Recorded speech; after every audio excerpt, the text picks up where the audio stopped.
Good morning, Europe, good afternoon, Asia, and good night, America. Welcome to the second episode of Burnout Hangover, the podcast of Second Life Racing. With me today only Luke Carmona. Hello, how are you doing? I'm doing perfectly fine.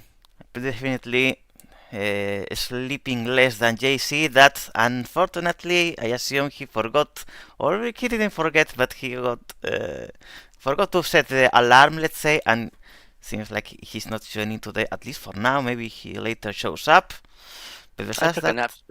I took a nap specifically to make sure I wouldn't doze off.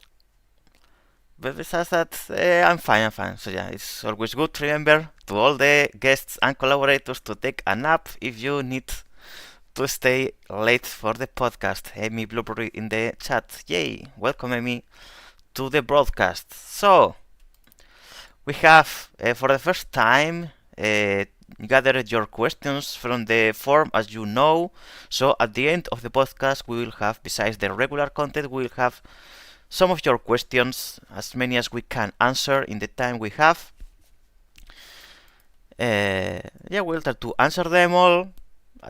Some that might be a bit tricky to answer, but I think we'll manage to do the best we can. So yeah, I'm One good. of them, Yes, one of them's going to be pretty much impossible to answer. yes, but maybe we can do a shorter version of it. We will see. Yeah, I'm doing fine. I'm doing fine. Besides yesterday's incidents at Fast Friday, we'll talk about in a few moments. I'm doing pretty fine. And how about you? I'm doing quite all right. Like I said, I napped earlier to make sure that I could stay up for this thing. Go figure. JC is with such a spotty attendance doesn't show up. He and Kira are the bane of my existence anytime I have to work with those two. Yeah, I guess it's in their nature. We have to accept them as they are. It's fine. It's fine. Alright, so let's move to the first topic of the day, which is gonna be Fast Friday precisely. We'll start with Fast Friday. And yesterday we had the round number 6 at Key Fuego, an oval in Races Island, where here we have the two podiums. Podium 1 was between Morticia P1, Evely P2, and me P3, with Luke Carmona P4. We will talk about that in a moment. And second podium was P1 for me, P2 for Evely, and P3 for Evan. So, what happened this race? Well, of course, we must recognize Evan's performance in second race, that he was leading in the leading group the whole race. He's not very regular in these events. He is, as far as I know, active in Spirit Racing League, but not with us. And yesterday he proved that in ovals he's definitely someone to take into account. No, he's actually raced quite regularly with us. I mean, looking at the charts here, if I can read it, because it's a bit small. Where's Evan's name on that chart? Evan, or well, what's his name? I forget what his account name is. Evan is in Is he? P15 and he has Oh, raced in half of the oh. events. Okay, never mind. He has missed a ton of races. Well, I mean, he used to be a regular. Anywho, he won the last two SRL stock car races in a row, so he's definitely improving quite a lot. And when he showed up to these to our races, he was doing pretty well too, just from the start. Granted, traffic management was a different story, but that's to be expected. It's gotten better now, and he made the most of it today. The traffic at this track was something else. Like I said earlier in the previous stream when we were actually in the middle of that race, it was I had a good time with it. Just with the way the track is shaped and everything, it was to be again another to be expected situation where the triangulated corners were going to cause a bit of uh, dodging and weaving and many different lines and approaches as to how to take the corner. But for the most part, it went over quite well. Everyone seemed to have a good time. Candy thanked everyone at the end for keeping it nice and clean. She says that she'd never seen 17 drivers uh, pull it off so smoothly before at that track. Um, yeah. Yeah, then I guess given the nature of the track, it is definitely a progress, although it was not free of controversy because, of course, we had the situation in race one where, due to a little incident that Morty, Evely, and I had together in the almost last lap, the lap before the end, there was a situation there. We were like Morty P1, I was P2, and Evely was P3, and we snagged with each other. It was a bit of a mess. I was involved in that and later did a very wrong move as consequence that I already apologized about that. That made the end of that race not that nice, but besides that, the race one I also found it very enjoyable, especially because at some point I was last, I think, or almost. I was P16, and I managed to do all the way to the leading group. Yeah, those final laps were interesting. I to Morty's defense, that initial contact with, I think it was two to go, or maybe it was the last lap. Uh, the start of the last lap where you two came together, she had had a bit of a low exit and then was moving back up the track to have a bit of a normal, wider entry. And you were coming down at the same time, so you both just kind of crisscrossed and bounced off of each other. Uh, and that, of course, sent you into heavily, and then up into the wall you went. So that left the door open for me to go after Morty. So I think, was it that corner? I can't recall. It was either that corner or the one after that. I tried to make a move up the inside. It was the one immediately after, that same corner. I make a move up the inside or try to. There's a small gap and I get in up there, but then Morty kind of lifts suddenly and hooks left and stops my momentum, so she holds the position. Uh, and then here you come up the inside. Yes, that was that moment. So that another track, the apron was quite abused, probably more than ideally should. We were talking before the race that it was a good balance, that kind of apron, because it's not the regular super slow song, but it's not either free of penalty. So there's a slight is affects slightly the power of the car. So if you take that the apron fully, you should not really gain an advantage. At best, stay in the same position that you are already with the other car. But still, it was a bit abused. So Yes. good, maybe it's worth considering. I don't know, to slightly reduce a bit more the power, because even with the reduced power, that doesn't really give you an advantage. By taking the inner, usually, at least I saw some situations where just by taking the inner was enough to actually pass some cars, because in the end it's about taking the inner and then you collide against the other car and then you exit the turn with the advantage. That's how I remember one turn in particular that Morty passed me that way, and that's where I thought that maybe, even if not fully slow as the regular slow songs, maybe a bit less power in there would maybe help. Maybe it's a thing of this track only, and in other tracks doesn't really is an issue. But at least I felt that here would have been good. Now, I've had this conversation so many times now where when it comes to slow zones and penalties for going up the inside and on the apron and all that kind of stuff, and it's like it's completely situational depending on the track. But honestly, I'd rather people just drive the tracks properly. It's like you know what the limits are. So why do people get so advantageous about taking up the inside when it's like I know we don't really have much repercussions for these kinds of things, at least in these particular kinds of races. But at the same time, it's like you got to consider what other people are going to think about your driving not only for that race, but going forward. It's like if I were to do that on the regular, people would know that I'm not the most fair of drivers because I always try and take the biggest advantage I can get, trying to dive up the inside of the apron all the time, or at least when it's uh, best suited or something. I don't know. It's I mean, I admit in that particular race, I did have a couple of instances where I would dip my tires below the yellow line a few times. Um, sometimes, though, it was to avoid contact, so that's excused, I'd say. But uh, it's just track limits. I don't know why. Because this happens in SRL, it happens over here, where people say, "Oh, we need this much slowdown power. We need this much." Like it needs to be a little bit more strong, or it's like I can't make something that's universal for all tracks. Like Key Fuego is an example of a unique situation where the apex is so slight. It's a very brief apex, and you're not, even if you're going full speed over that thing, you're not really gonna feel a whole lot.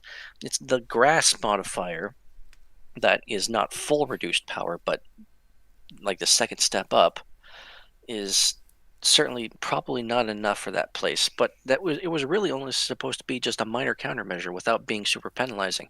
It was expected that people would drive the track normally, and that would only help for anyone who was really, really trying to take advantage, which was happening. But even then, I don't really think it helped out too much. At no fault of Candy, because she's got to try things out. It's like what I do in some races. You have to try something and see how it goes to determine if it's worth going forward with in the future. Yeah, definitely agree. Kifugo, I guess, is a bit of an exceptional case, but yeah, this situation of expecting drivers to properly do the tracks, I mean, it's in the end 15, 17 different minds. Each of them will reason situations their own way. So it's a bit difficult to make everyone do as they should in theory do. But yeah, of course that would be the ideal. And yeah, even the people that it's the most experienced and the with the highest level sometimes also make those ground moves. So yeah, we really need to try to give the example and try to make other people do what we do basically with that example. And one of the problems with this really is that a lot of people, probably not everybody, but a mass majority of them, tend to race the entire race as though it's the final lap. Um, and I think we talked about this briefly in the previous podcast last week, where everyone is racing so hard on lap one in the opening laps because they're trying to take as much advantage as they can with the chaos that's going on. It's really easy to barrel your way through traffic and get away with it, which is unfortunate. But it's just kind of the reality of racing in SL. There's just, I mean, we don't have much consequence for car-on-car contact, and the physics don't make it easy to um, implement kind of like damage features and whatnot without it more often than not hurting the innocent than the offenders. So it circling back to what I was saying a moment ago, it would be great for people to eventually pick up on being more considerate, driving with better etiquette, and being way more patient. Because I think patience is maybe one of the most lacking traits out there. I believe people is concerned about because it happens that race starts happens whatever in the first laps, and then you have a little group of cars that gets the lead, escapes from the rest of the group, and the rest of the group no longer has any chance to reach this group of leaders. So I believe that some people are concerned about being trapped in a group behind and not being able to escalate more positions later. So that's why I believe they try to get the most in the first laps. So at the moment the groups split, they are in a group ahead in positions and not in one of the groups from the back.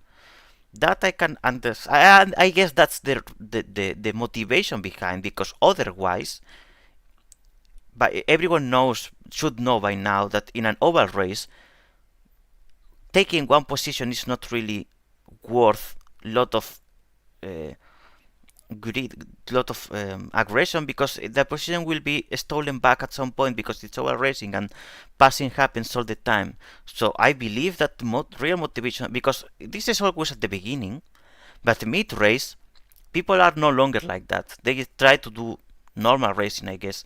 But yeah, it's that thing at the beginning of, okay, I need to get the most positions possible, because later the groups will split and will be impossible later to try to reach the top 3 or 4 that are suddenly running away from everyone else.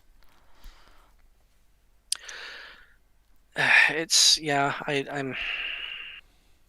I mean, everyone's got to try because everyone is just that desperate to move up. So, uh, trying to convince people that you don't that someone is, gosh, I don't know. It's just like, okay, I don't know what the movie is, but are you familiar with uh, a film that had some kind of it had a very particular scene where it was like a, let's just, I think it was zombies or something like that. A bunch of zombies were, or crazy people were clamoring over each other in this giant group trying to get up to the top of an extremely tall wall. It was like some post-apocalyptic movie. Uh, World War And Z could be. yes, I think that's what it is. Just that's exactly what it feels like out there. And because you're only going to have one person in the lead at any given time, and someone's got to be at the back, be it by choice or by consequence. Uh, and it's just it doesn't feel worth it, especially if, like, sure, you could throw yourself into the pack and then you end up in third place, and then it's like, oh, cool, but at the expense of what? You have this, your fellow drivers who you plowed through now have this resentment for your move earlier, and that's not going to be good on you long term. It's like you driving like that forms an opinion about you as a person and a driver for the long term, because people are going to have those memories stay in their head, that anytime they see you around them, especially at the start of the race, they're going to go, oh crap, this person's going to be extremely aggressive. Do I have to fight them back? I have to fight them back. I'll fight them back. And then it's a chaotic duel again, and it just repeats itself over and over and over. And I just wish that people could accept that, hey, I'm at the back of the race, especially because these fast fighter races are random cures, so the fastest person in the field could start at the very back just by chance. But you have to accept while you're back there, yeah, I'm at the back of the pack. It's possible that I could win, but I'm probably not going to win this unless I make some enemies out there. But I don't want to make enemies. Nobody should want to make enemies. So let's just try and be opportunistic with what mistakes people might make in front of me. I'll use my skills and speed that I've picked up over time, and maybe if I don't know quite enough, then I'll learn making moves. Like, like if you learn only to race chaotically, then you will only ever know how to race chaotically. And if you, in the middle of the race, that's really crucial, where you need to learn how to race properly and patiently, because if you try and dive your way up the inside of someone almost every chance you get, you're just going to slow not only yourself down but the people around you, and it's just going to be a domino effect where they're going to try and pass you back, and you're going to agitate them, and they'll probably agitate you, and then you're all going to start racing each other way too hard, and there go the leaders running away because you can't just wait for a moment and wait for a proper opening. So I know this sounds like a massive rant right now, but I'm not mad. I'm just trying to express what I wish could be more common. And that's how it should be, because this is also something that I try to teach to my academy drivers. Like, okay, winning of course is nice, but at what price in the end? Because if the price of winning is driving recklessly, I don't believe it's worth it. I don't believe it's worth it, because we have seen people in FBA succeed in terms of results, like people who won championships or who won races, and are way less respected and way less recognized than people that maybe didn't win anything in terms of championships or barely in terms of races, but they are way more cleaner and respectful on the track. So in the end, it's maybe for I mean, if you have the goal exclusively of winning the race tomorrow and forget about everything else after that, okay, maybe then for you the way to do is just do any sacrifice necessary to win. But if you pretend to stay long term in Second Life Racing or FBA particularly, because other series I cannot speak of, you definitely need to consider that the people you're racing with are people who you will race with for months or years, and the way you race will be remembered by those drivers, and when they see you will decide how they should proceed with you, because it is real as well that there are some drivers in FBA that just by knowing how reckless you are or how dangerous you are on track, they will race you differently, and differently in a way of sacrificing you to not sacrifice themselves. Like if I'm approaching a turn where I know there are high possibilities of this driver to be reckless, I will be reckless first to secure that I complete the turn and that you don't hit me first.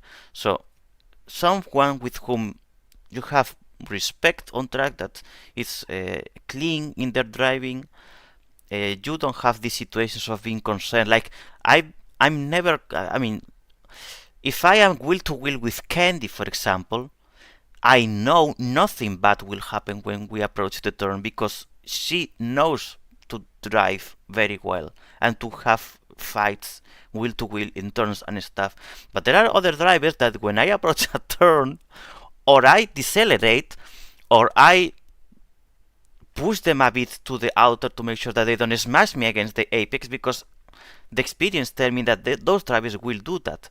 And at the end of the day, if they are faster or they are slower, the thing is that I will have way more respect for a good fight that a driver like Candy could give me than the fear that this other driver could provoke to me because of their way of driving. So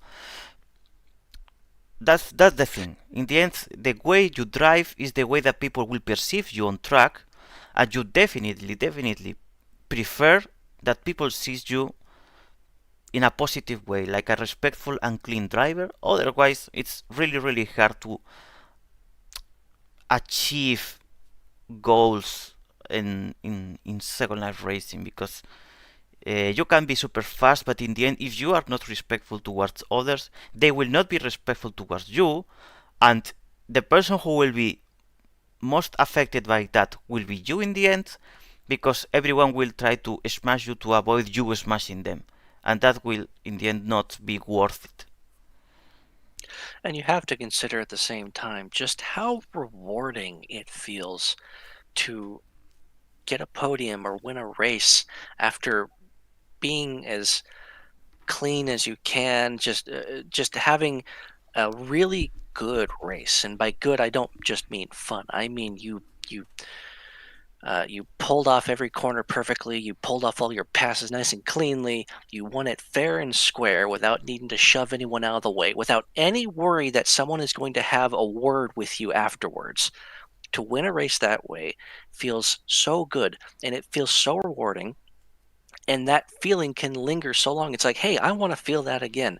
But when you win races by pushing, shoving, and in some cases you can block people fine. It's like if you can be an aggressive blocker and that works. I mean, and you can make aggressive passes and all that stuff. But I'm talking like really, like wrecks and pushing and shoving in ways that in real life would cause massive accidents. Those kinds of wins don't feel the least bit satisfying.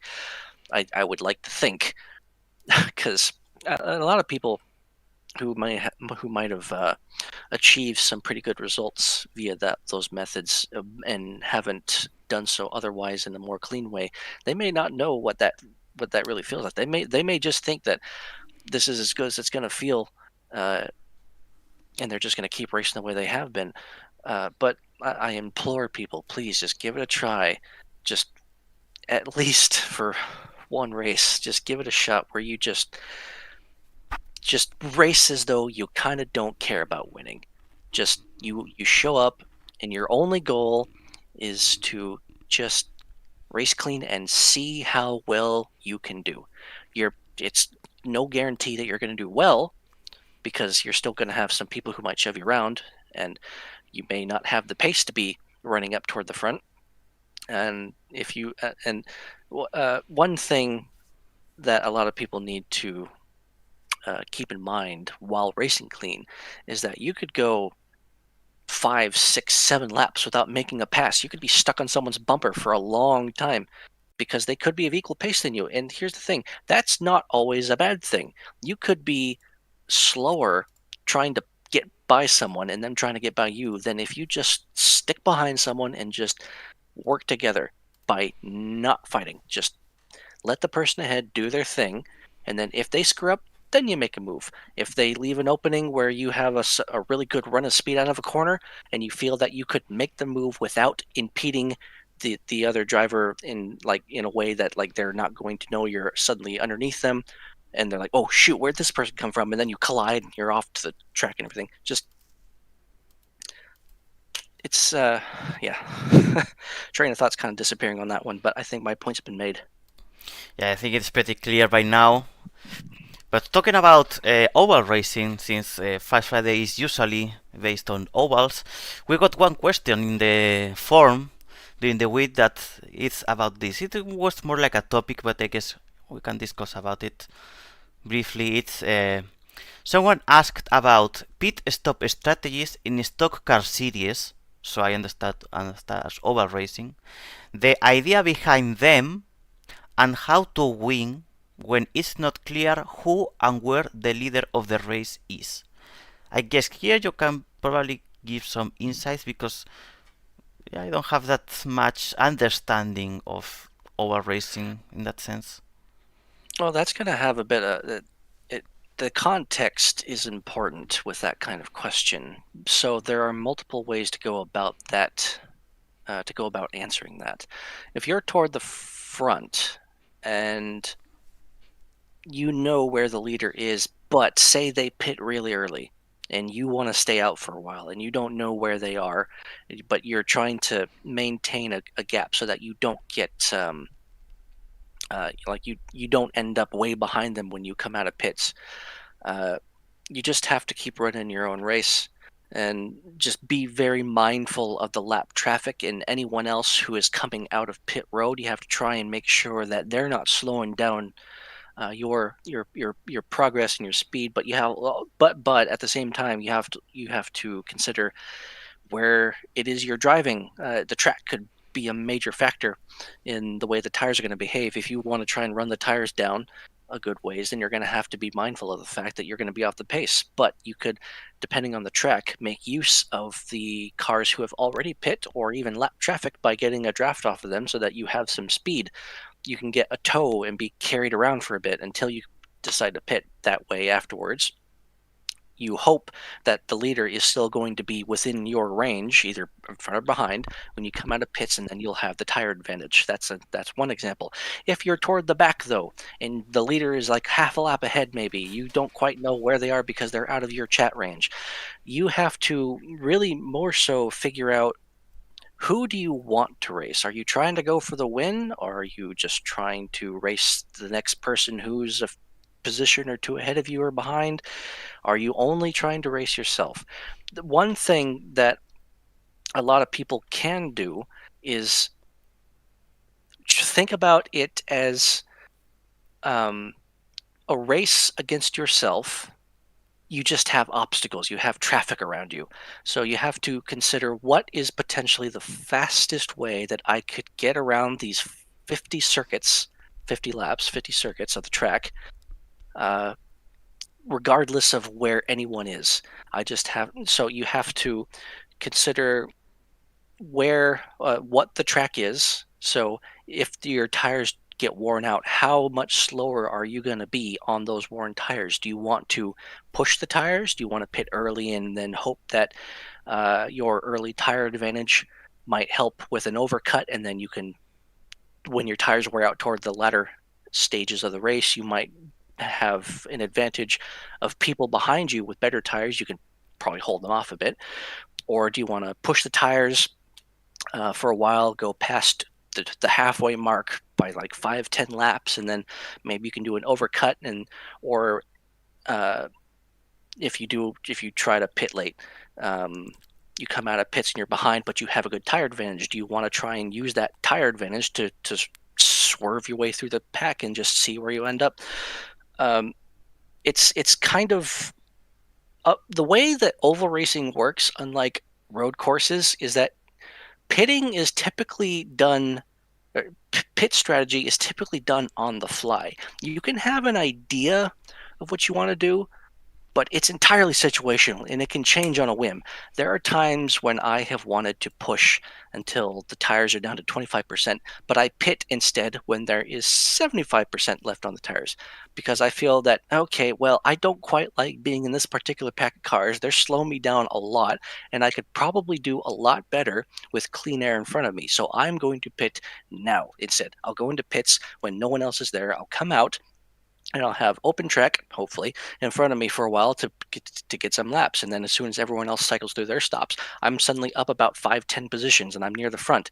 That, of course, means that I'm going to be at a disadvantage trying to fight for the win at the end, but I will have the advantage of trying to defend. So it's depends on so many different things. There's no clear cut answer to that question, but I do hope that what I said does help in some way. You just have to be on your toes.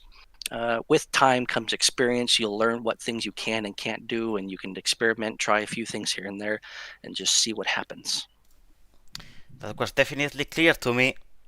So now let's take a quick look again to the standings of the Fast Friday Championship. At the moment, we have in this both tables we have the actual results, the actual standings of the championship, and the uh, lap championship, I guess is how we can call it. This is basically how many laps you have led along the championship, and in both we have top three being myself, Luke, and Morticia with P4 and P5. Evely and Candy are in the drivers championship, and Candy and Evely in the led laps at the moment. It's just the top 5, and then what you can see here the rest of the. By the way, I saw here Turkey hasn't been around for a long time, right? No, I don't think she has raced since Anubis. Because I remember from time to time that she was quite involved, and suddenly she disappeared. I guess I should talk to her, because of course we are interested in having her back. So now let's move to the next topic, which is GT Super Series. Last week, Valky completed again another victory, and this season FBA exclusive at least. We have of 4 races, 4 wins for Valky, 2 being wins in GT Super Series and 2 wins in GT Super Endurance with Thunderwave, that in the last race of GT Super Series also finished P2 and is now P2 as well in the standings, with completing the podium in the second race Candy Tomorrow, and in the championship she is P4 behind Evelionis with 1 point less only. P5 still Cali Finesmith, that had a podium in the first race, that was a nice result. P6 for Zenitsu, P7 for myself, P8 for Morticia Villota, P9 for Daisuke, and P10 for Hina. This is how the championship in GT Super Series is right now. After Mango Kai, how are your impressions so far of this season in GT Super Series?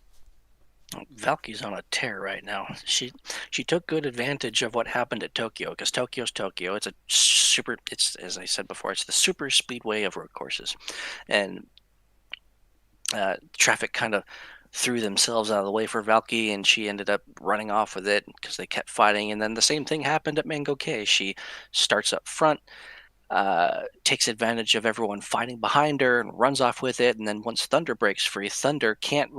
Thunder catches up, but then kind of just can't get any closer. It's like she gets stuck about 1.2 to 1.6 seconds behind Valky for like 10 laps or so, and only catches up right at the very end because Valky makes a mistake on the final lap. And I think they were nose to tail at that point, just about. So Valky very nearly lost it, but she ran an amazing race at Mango K, very, very consistent.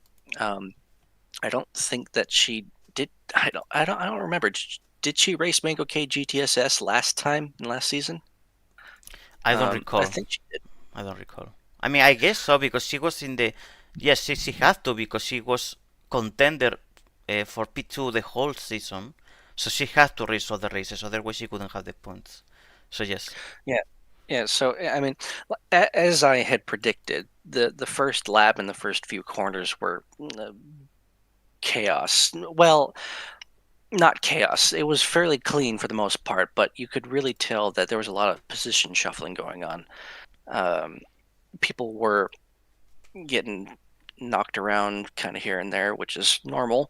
Um, Thunder couldn't really make any serious advances from her P4 starting position. That qualifying hiccup from her didn't really do her too many favors in the end. Um, but she did eventually. It took her. How long did it take? Do you remember how long it took Thunder to break out? I know you were on track, you were driving, so you couldn't see per se. But do you know how long she was stuck back there? Let me think. Let me try to remember. I mean, at some point I lost track of her, but at least some laps she was definitely behind, while Valky was starting already to create a gap over the rest. Yeah, So yeah, there Valky was built a up a lot of work to do gap. for Thunder there. But yeah, so yeah, Valky with a massive lead, basically acted as a big cushion for Thunder's slow but steady um, attempt to reel her back in. Where are we heading next? Because that's what's going to be interesting to see. Let's see. I Okay, let don't me have the take a schedule. quick look to the calendar. Next GTSS race will be in Straka. Straka. Yeah, so that's a very wide variety of tracks we're starting out with. We have Tokyo, then we have Mango K, and then Straka. I heard a prediction that you are probably the favorite to win that one. Definitely not. I'm not having any pace this season. Oh, We can talk but about that later in the Q&A part. I mean, there's no question about that, but we can extend on that later. But yeah, I'm not have. This is not my season, definitely. I maybe there are some things I can do to get back to shape, but this is not the season, and I'm not winning there. Definitely not. But moving now to sidecar racing, we had last week the second round at Herrenhaus. Yes, I have the picture here with four podiums. Again, Luke Carmona and Morticia Villota were in all of them, as well as JC and myself. And for the other two teams, there was two podiums for Evely Onyx and Yorkie Bardeen, and two podiums which were victories as well for Valky Skylaker and Emmy Blueberry. Valky winning in sidecars as well, with Emmy as her partner. Yeah, so for sidecars, I wasn't the most prepared uh, for when that event started. It was like the last 30 minutes. I remembered a few things I had to do. It was like, oh shoot, I forgot to do this and this and this. I have 2 whole weeks to set this whole thing up. I should have been ready, but no. But it was all ready to go by the time the 11 a.m. rolled around. The races themselves were a lot of fun. Herrenhaus was incredibly challenging, um, but at the same time, a whole lot of fun because it really puts that team dynamic to the test. Uh, the passenger really has to be in sync with you. Like Morticia, for example, um, there's one particular corner where she would stop leaning left and then immediately start leaning right before I was even finished turning left because her normal racing line is to have a bit more of a straight line approach toward the corner in question, whereas I like to have a bit of a wide entry to it because I want to have some speed going up the hill.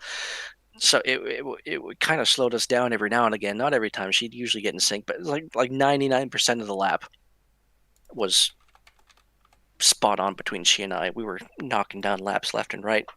Fastest bike on track. Um, just that final race, we decided we're going to have a little bit of fun. Let's try and have you guys get in the mix. And I figured it's like, I don't think it would have been a successful stream if our two bikes weren't at least battling each other. Because for the first 3 races, your bike and my bike were completely separated. It's like we were never near each other. I was waiting for that moment, that content moment for your stream where all of us, all 3 of us on voice, were going to be in battle with one another, and that it kept getting squandered because you get spun out or knocked around or something or other. Um, so Morty and I had her slow me down by leaning the wrong way, and I forgot with the 30-second delay with the stream that, oh shoot, we're going to be leaning the wrong way for a bit longer than I wanted to. So you guys got the lead and then pulled a small gap. So I had to try and make up the distance again. And then when I did catch up, fun battles. We slowed each other down. And then here comes Valky and Emmy, um, and they get by. And I figured, oh, I'll try and stick with them. But then we kept fighting even more, and off they went. So we kind of, I still had full intentions to try and win that thing, but it did not work out. I kind of screwed up a little bit, but it made for a fun race. So I do not care in the end, of course, that I lost. I'm happy that Em and Valky got to take top honors in the final race, the Grand Prix, as I call it. And the next round, I need to have this stuff pulled up. Next round, sidecars will be at. Where is the schedule? Goodness. Scroll up, scroll. Okay, here it is. Mango K. Oh, right. Again! Again, Mango K. Oh my god. That's Yeah. gonna be a tough one. I mean, definitely what for me was the big success of the stream was this picture. Tron Udall racing with Dwayne Johnson The Rock was definitely the the biggest thing, the biggest topic of the event. It was really fun. We had that. It was Tron, of course, with was racing with Lisa, that is a friend of him that joins regularly as to watch. I don't know if she raced some time actually like Fast Friday or something like this, but definitely she's there quite regularly, and with Giant Rock stepping on her. It's how this meme about Tron, which looks like Vin Diesel, you know, driving with The Rock, Dwayne Johnson, felt a lot like a Fast and Furious race in the end. A very tiny, short Vin Diesel. Yes. Yeah. I noticed later after the races it ended why Lisa was a rock. It's because her avatar is paper thin, so she was just pretending that she was squashed down, or maybe she was using the rock to keep her from flying off the sidecar. So, Yeah, I mean, in the end, it's paper, so she doesn't have much weight, so she needs to keep the sidecar balance somehow, and that was the way with the rock. Yeah, I guess so. I don't really think that she leans that much when they do that. I don't think she moves at all because anytime we pass her and lap her, she's typing in the chat, talking to us going by. Uh, Ah, that which could be. I mean, it is true that they both finished, I think, last in all the races, so maybe it was because of that. they were always like way off from the next Hmm. bike up the track. They were the only ones who were ever getting lapped. So yeah, I don't think that Lisa was actually leaning or anything. She was just kind of sitting there riding along and talking to him and us. Uh, but the where was I going with this? Rocks and oh yeah, so I forgot. It was funny how someone in the chat, one of the Apex, was it Apex? Apex Angels riders were saying that tr- they were having difficulty driving the bike because they were laughing so hard at Ah, the yes, I Rock remember. because you were confused if I was talking about Dwayne the Rock Johnson or an actual boulder. Yeah, because I think it's when you commented that, I didn't see them yet on track, so I was wondering like a rock or the rock, because since there are some people that are doing like this combo of the Ninja Turtles or the Joker and Harley Quinn and this stuff. I thought, okay, maybe they are doing like Vin Diesel and Dwayne the Rock Johnson, but no, it was Trongudal with his regular kind of Vin Diesel outfit with an actual huge rock on the sidecar. Yes, because yeah, you wouldn't ever expect an avatar to be a rock. So of course that would never be the first thing to come to your mind, which makes total sense. It was just really funny in the Yes, moment. yes, was a nice moment, that one, definitely. Now let's move to the next topic, which is the previews of this weekend, starting first with Protocup. That, as usual it is for this series, both Protocup and GT Super Endurance will take place in the same track, which this week is gonna be El Castillo. El Castillo in Mexico. That's right, El Castillo, that I have been people already practicing a lot. El Castillo, I have to say, it's one of the nicest tracks nowadays, I believe. At least because I feel like the environment of the track feels like really real life track somehow. I like the shape of the not the main straight, because it's not a straight, it's actually a open turn, but that part there, feels like very real. All the environment, all the barriers, all the sponsors and stuff. I really like how this track looks. I also like the line. It's challenging. It's true that it's a bit difficult to pass. I got several people saying the same. Like, are they afraid about not being able to pass people in here? But the times that I have raced here usually was quite. I mean, of course you need people to make mistakes, but I think that's a bit usual. But besides that, there are spots where you can really pass, because maybe there are not that many spots where you can pass cleanly, but there are many spots where people can make a mistake and you can take advantage of that and pass them that way.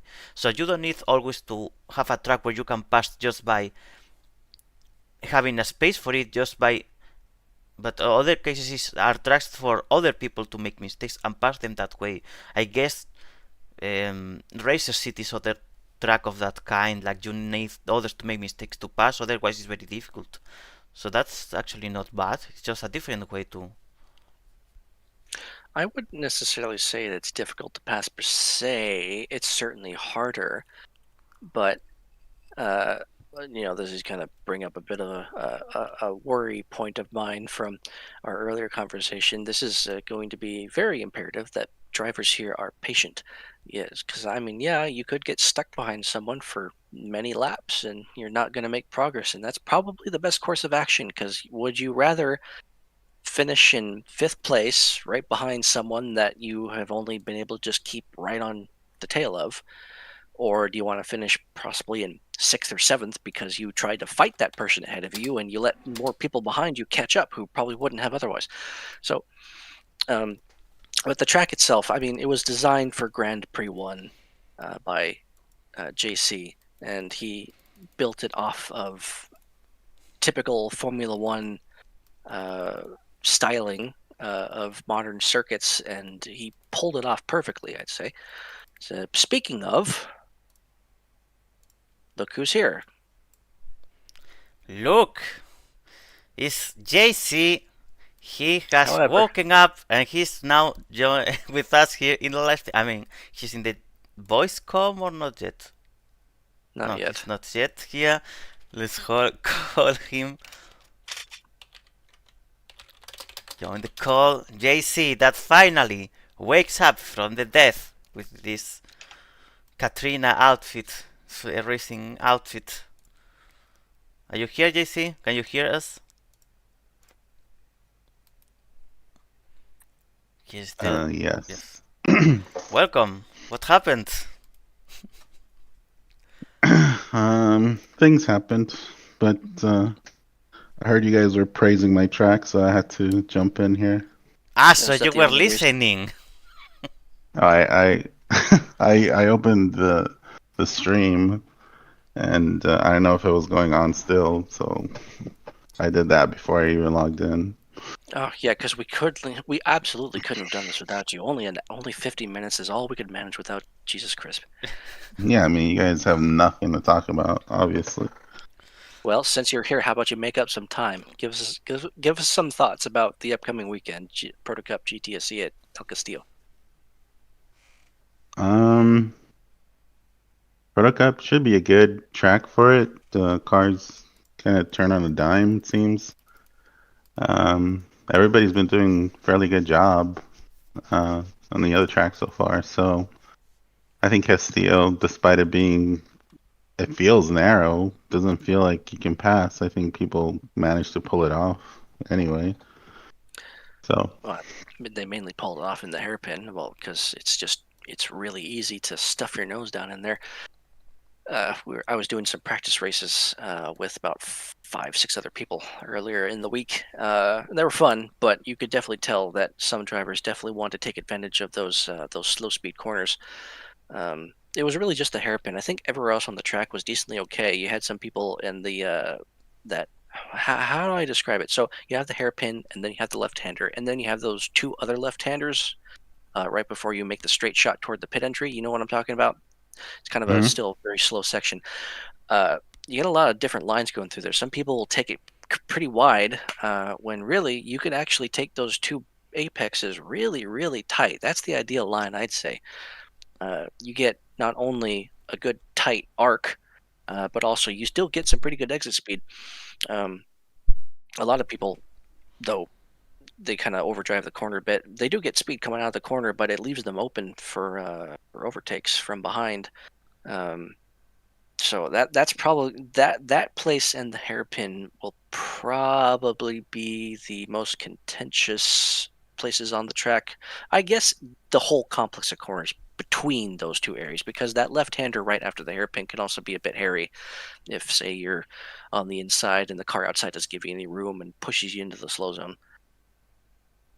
Yeah, I think the those couple of right turns, basically you have to set it up right before you, like after coming out of the carousel, you have to set those up right. Otherwise, you're going to be driving them wrong all the way through the hairpin. So yeah, I think you have to pick a line and stick to it. And like you said, you can actually drive flat out through there if you line it up right. If you don't, it's probably going to screw you up going into the hairpin and set you up for a pass. Oh yeah, yeah. So you're talking about the space before the hairpin.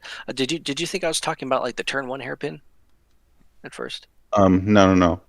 Oh, No, okay. I'm talking about I Yeah, mean, basically, I think so, like a lot of turns on that track are made as like if you're not set up right, if you don't line up your car correctly, you're not gonna go flat out, and that even goes for the coming out of the what I call the permaband hairpin yeah, or the double turn there, coming onto the front straightaway. If you don't set that up right, you're gonna be lifting out of the last right-hander coming to the front stretch, yeah, and that could set you up for a pass to for the for the yeah. Castillo turn. In the GTP cars for GTSE, you do have to lift through that final corner. But then the Proto Cups, yeah, you absolutely can take that last corner flat out, and it's really satisfying to do it. Um, Yeah. the Proto Cup in general, it's perfect for that track because I mean, it's a lot of people tend to have a lot more fun in the slower cars. Uh, I mean, even in real life, it tends to be the case where the most fun you can have is in a small, low-powered car than something that's got a ton of power and go like 300 miles an hour, but can't turn to save its life. Uh, so the Proto Cup race should be a lot of fun to watch. It's just I mean, we just have to bear in mind a lot of everyone who's watching or partaking just have to be mindful of the fact that it is a developer series, as many people like to call it. So you're going to have all sorts of people who probably won't know how to uh, maintain their distances and know when is a right time to make a move. So I suspect there's probably going to be some words thrown back and forth after the races, but I think people should have a good time for the most part. Yeah, I didn't really model Castilla to be very beginner friendly. So No, not at all. But we have to go there at some point. I mean, it's such a good track. So yeah, I like it. And I you would say designed it, isn't it? Of course you will. You're gonna like it. yeah, I worked on it way too long.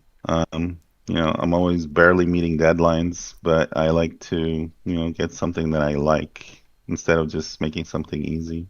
yeah, It I was mean, at least actually go ahead. sorry, good. It was actually I know Luke remembers at least. I don't know if Ezra ever drove it, but there used to be a chicane coming out of I was the that. That test. is exactly what I was about to mention.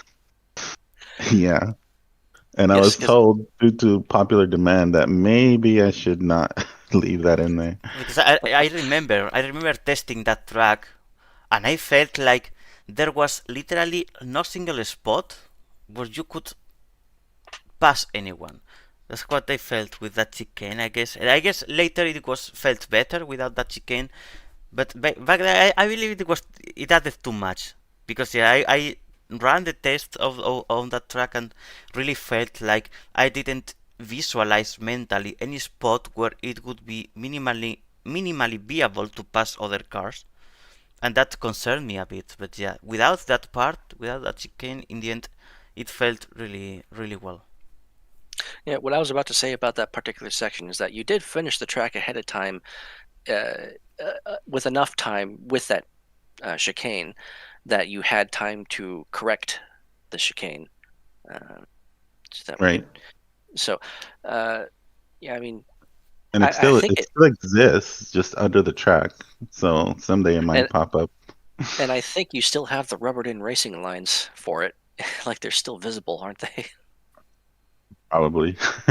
Yeah, I don't Kind of think you like ever a changed that part. real life element, you know. Emi says LV hates his own track. He's always trying to return it. What is this about? No, I'm just basically I'm always saying that I don't know when if and ever the sim is gonna disappear and I get asked if the track is in a razor. I'm like, no, just let it go away. I mean, if it's gone, it's gone, right? Hmm. It's Yeah, kind of I'll try to preserve it somehow. It's Now, way too tedious to build, that's for sure. it is. I mean, those curbs they're all individual pieces. That'd take a long time.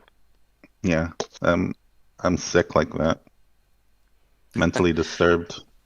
I mean, they look amazing and everything. I couldn't do that. I just rather paint them or just use single prims and curve them around the corner with textures to make it look like. I'm too lazy that way. in the end, the result is worth it because the track is, of course, very nice. And yeah, we hope that the track is preserved for a long time and it's not any time close to disappear. It does remind me that I still have the very early stages that I haven't touched in a very long time of the airport rebuild. Although granted, it's not the same layout as before. The Lucas Vidra Yes, one? that yeah, Yeah, but I mean it's the same uh, runway and taxiways. I'm just building a different layout around those taxiways. The thing is, though, I don't know. Some people they have mixed reviews about how that track is right now, because like the main straight is not really a main straight per se. It's just kind of like a kink around the terminal, and then you have the start finish line. It's not actually, there's no room for starting grids. They'd have to be like a different part of the track. But I know it's kind of tight and technical. Think what's a good example? I guess you could say think El Castillo, but no runoffs, and a mix of Racer City toward the final corners and the first few corners. So when we And see it, we and will understand it. and Emmy almost on a daily basis, like angrily messages me, is like, when is Luke gonna finish that track or just get rid of it? I'm like, I don't know, Emmy. she's given up asking me about it. I haven't heard anyone talk to me about it in months. Family needs to poke you back until you get annoyed, and then you tell her, Amy, please stop. I did get way too busy with other stuff. Like there was the grid games that came up and all this other summer. So, and I was taking a break during the summer. I didn't really want to do a whole lot during June and July. Of course, I had to prepare for the 500 and then grid games at the end of August. Was it August? Yeah, I don't know. There's just a lot of stuff I didn't want to do. I was kind of in a shutdown mode. I'm slowly getting back into it, but I don't know yet if I want to get back into working on that track just yet. Alright, and now let's get back to the topic, because we have some breaking news for GT Super Endurance, starting with a trailer that we have received and we will watch right now. So please, everyone, watch what we have to show you right now. Yes, breaking news for those who have no idea. This is GT Super Endurance related. I didn't get fired, did I? No. Okay, now silence.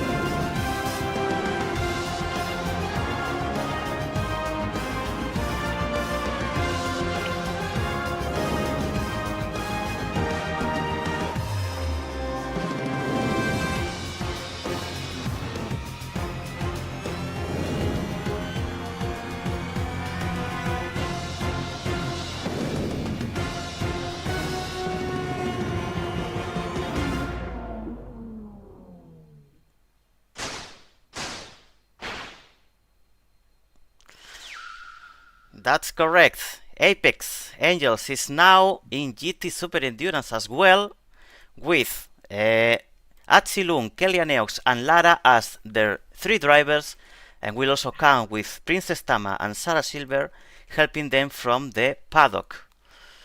Luke, what can you tell us about this new team in your series?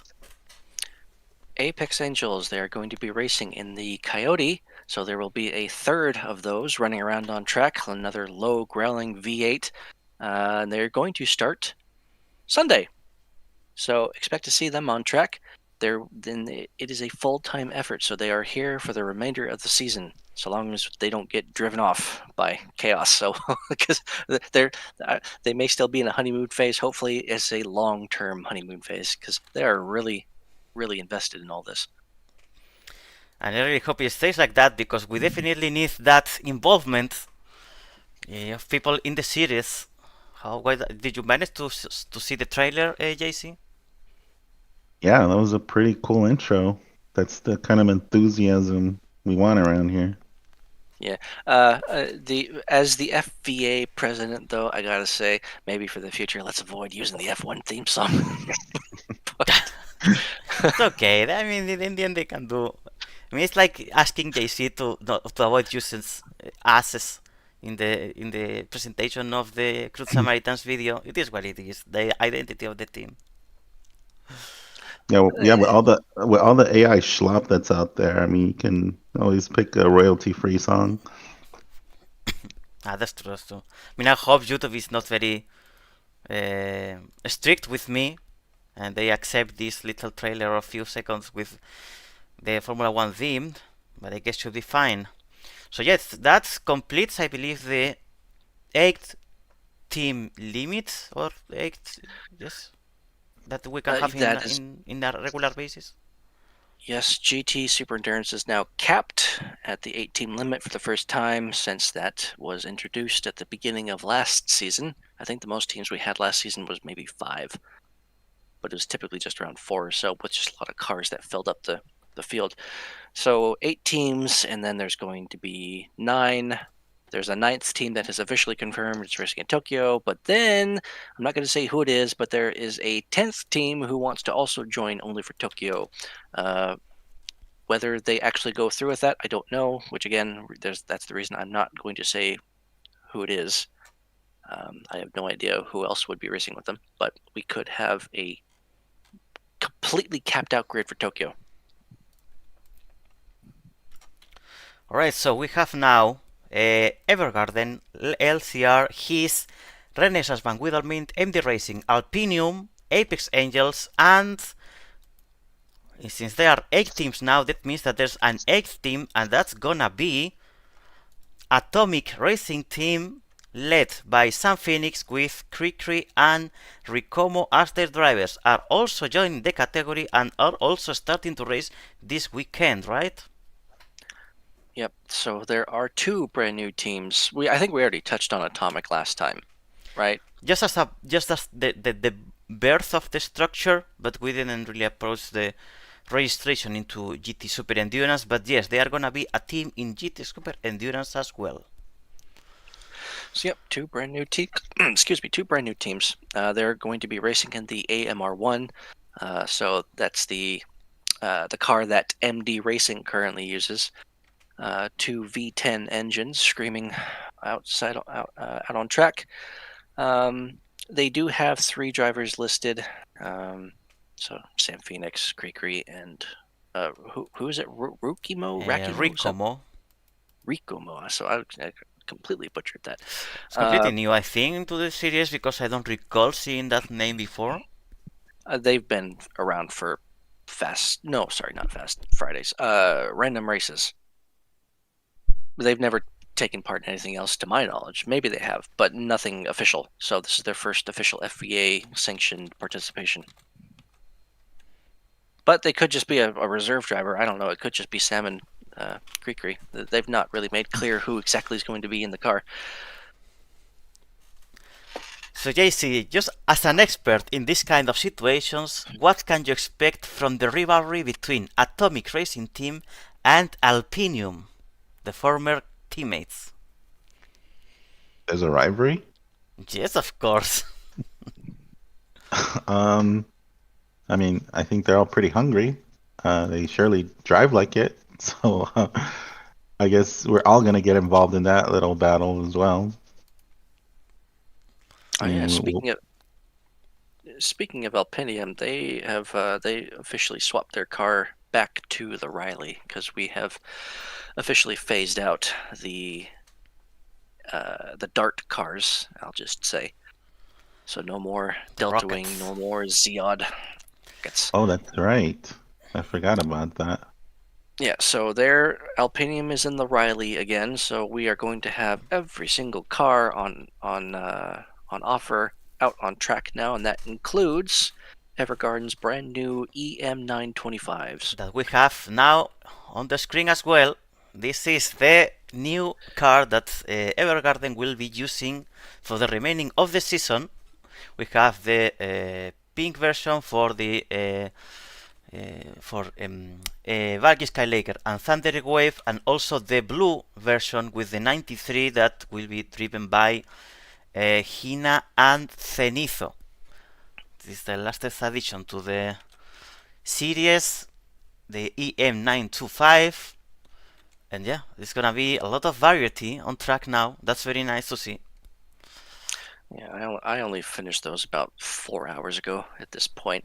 I was struggling all week long as to how to go about those cars. Like, did I really want to try and make the same livery again for the third time? Because I did it on the Ziad, and then I did it on the Proto Cup, and I figured, oh no, I gotta do it again.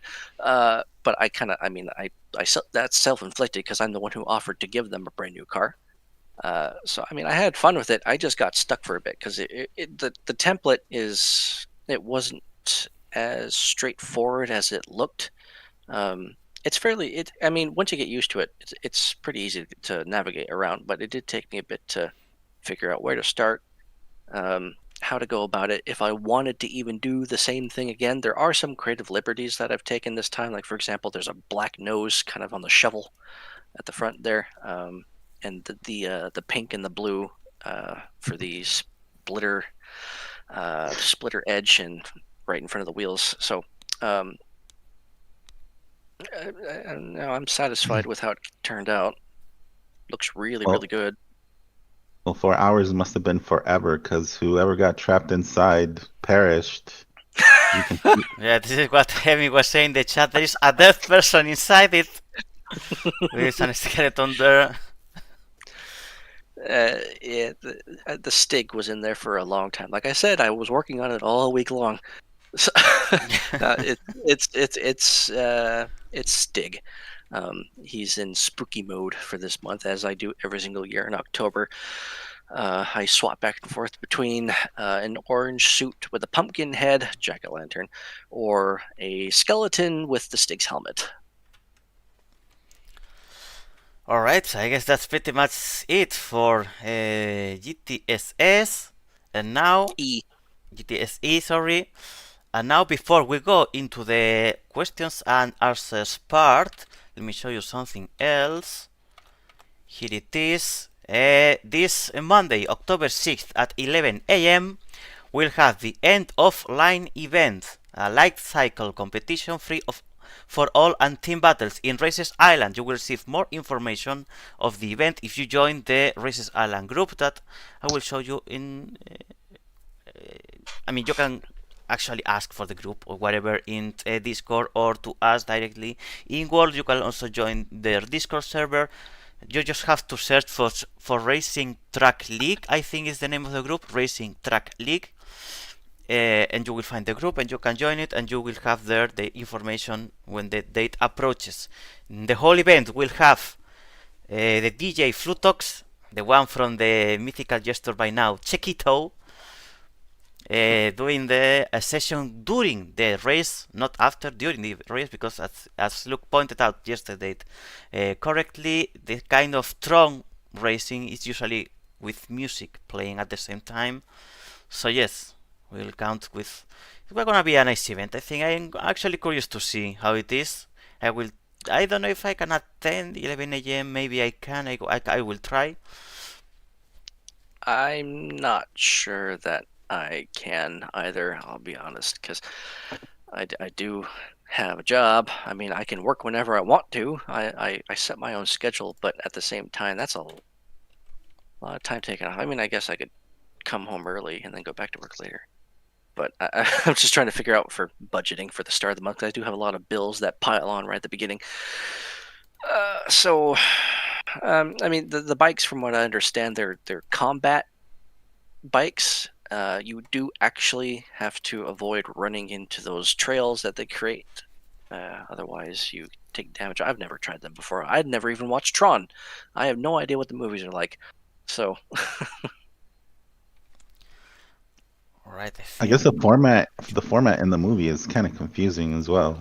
If you've watched the movie, I mean, maybe I just wasn't paying attention, but it looks like they were just kind of driving in cross formations, and I don't know. from the few clips that I have seen, it does look like they just kind of drive anywhere they want to, and all they try and do is get people to drive through their trails. Oh, something like that. Yeah. Yeah, you're right. Princess Tamba in the chat goes, I don't know if this is related. Will there be more cute trophies like the sidecar one? We have a shelf to fill here. Oh yes, there will be plenty more trophies to grab. So long as you finish on the podium, at least. Definitely the ones that Emi designed are particularly cute. So Any race series that Emmy is organizing will definitely have nice looking trophies, cute trophies. Yes. Looks ones are Some of more them are. like professional, more like Yeah. serious. No, Mango Case they were really cute. I really love those ones. Yes. But she does make a lot of really cool looking, kind of very artistic looking trophies. So let's move to the last segment of the podcast, the Q&A. We have a lot of time ahead, so we can actually go deep in these questions. So first question we got is, what are your favorite and least favorite corners from Second Life racetracks? I'm pretty certain that the corner that I remember the most in general, so I guess I would say is the one that I like the most, is the carousel from Straka. Somehow I always have, if I have to think in a corner in any track, I always think in that corner. I don't know if it's because it's difficult or I don't know, but I always think in that corner, the carousel from Straka, because when you nail it, it's really satisfying to do. It's really satisfying to do that corner properly done. And yeah, I guess, and it's also not that easy as it seems, because yeah, you can tell, okay, it's a kinda open door, but it's very easy to go wide, to have people taking the inside, and also to take the inside too much, and step on the slow zone, but that carousel, if you nail it, is really satisfying. It's like watching one of those YouTube videos of people like, I don't know, smashing sponges or these things that ASMR, videos. Nailing that turn is literally like that, for me at least. So just to get an idea again. So is this question? Is it our favorite and least favorite corners, Yes. or And okay? least favorite. Okay, that's a bit more difficult to think about.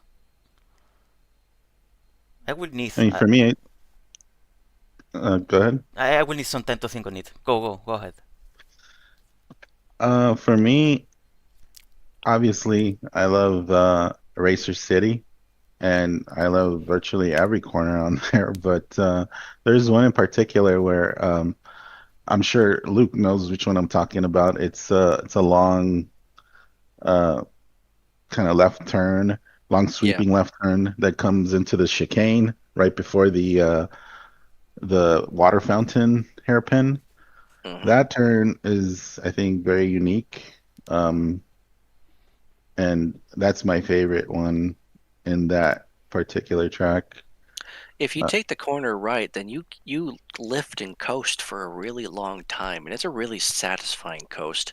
right, because you're basically, it seems like you're not supposed to be coasting through there, but when you get to the apex of that chicane, it's like you know if you did it right.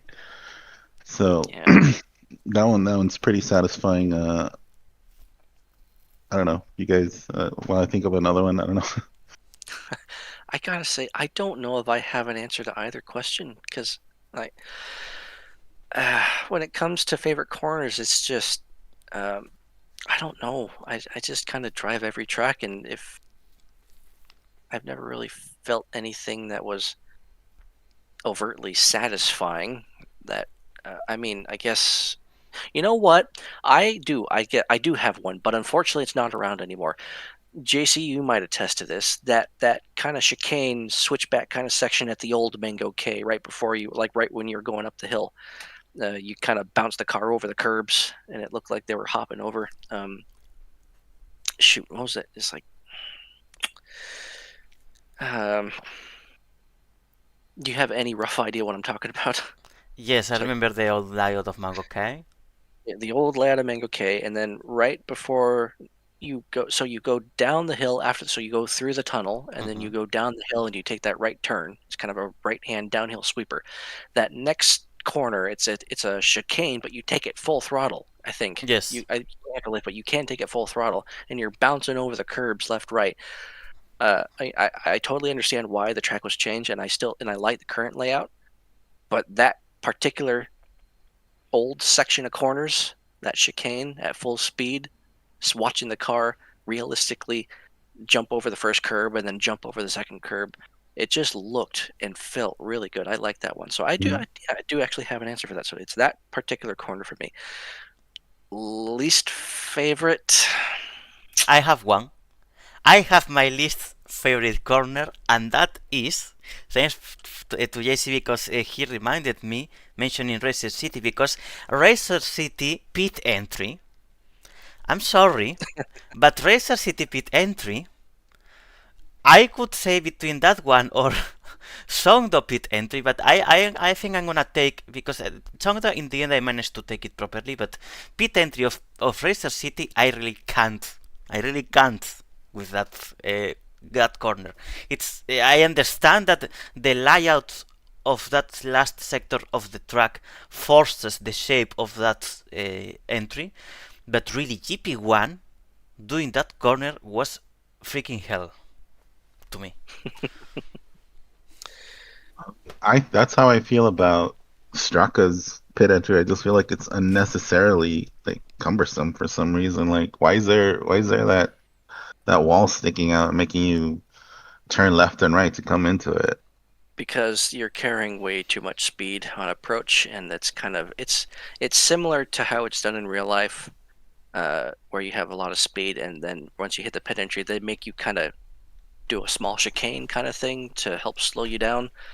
Because most of the cars, like I know GP1 and SRLs, Indy cars, they slow down immediately, so they wouldn't really have too much of an issue. I mean, the GP ones actually do because they're moving really fast. But most of my other stuff, when you hit the slow zones, like they don't slow down nearly that quickly enough, so you have to artificially slow the cars down. So I made a chicane kind of thing, and it's kind of the only way to really fit it. You wouldn't be able to. Whoever was in the very first pit stop, that pit box, they would have no chance of getting into it. And I think with the amount of boxes I wanted to fit in, was it 12 or 10? I think there's 10 spots. I had to be able to fit 10 spots in, and the only way to make that work is to have the kink, because I also had the chicane. I just wanted to try and fit all this stuff in there. So, I mean, yeah, no, I don't quite. It is tricky, but it was kind of necessary. So no, it's not my favorite pit entry either by any stretch, but it's there because for a reason. I would say another one that stands out for me is what's the I always have a hard time remembering the name of this one. Is Zermu's track Gustosia. Gustosia. Gustosia? The long carousel. I think that Up the hill. yeah, I enjoy that one for some reason because you can't like you have to look for kind of markers like while you're in the middle of it to know when you're gonna mash the gas and come out of it like full throttle. And I don't know, I find that one satisfying as well. Oh, hey, cause so I pulled up my folder of all the track maps that we've ever used, mainly for like GP1, and I found I still have the old El Castillo track map with the original chicane. Asger, I don't know if you have a way you want to pull that up and show the people, but that's what the track he used to look like. Yes, I can do that. Wait a second. You definitely tightly packed everything in there. Yeah, I my goal was to make very long laps, like maybe 50 seconds almost for even the most fastest cars. So I Hmm. wanted it to kind of emulate sort of like real life GP times and stuff. Yeah, I mean, I personally remember that section not really being that much of an issue for me. I mean, I quite liked it, but I think um, I don't remember exactly what circumstances led to changing it. Maybe it was just Everybody cried enough about yeah, it. I guess so. Yes.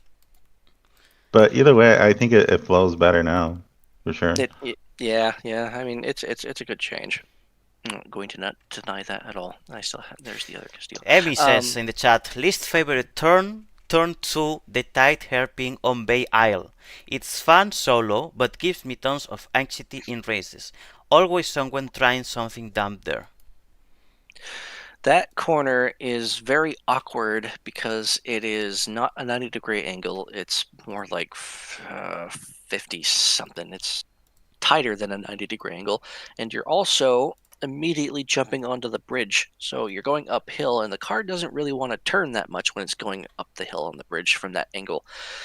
So you get a lot of understeer. You have to really attack that sudden incline, and yeah, when it's not that whole section, turn 1 and 2. It's not a side by side area. You shouldn't be going side by side with anyone through that section. It's just that So some people overdrive it. That's the problem. Because they're yes, coming out of the hairpin and they just want to mash the gas, but you kind of just have to be, yeah.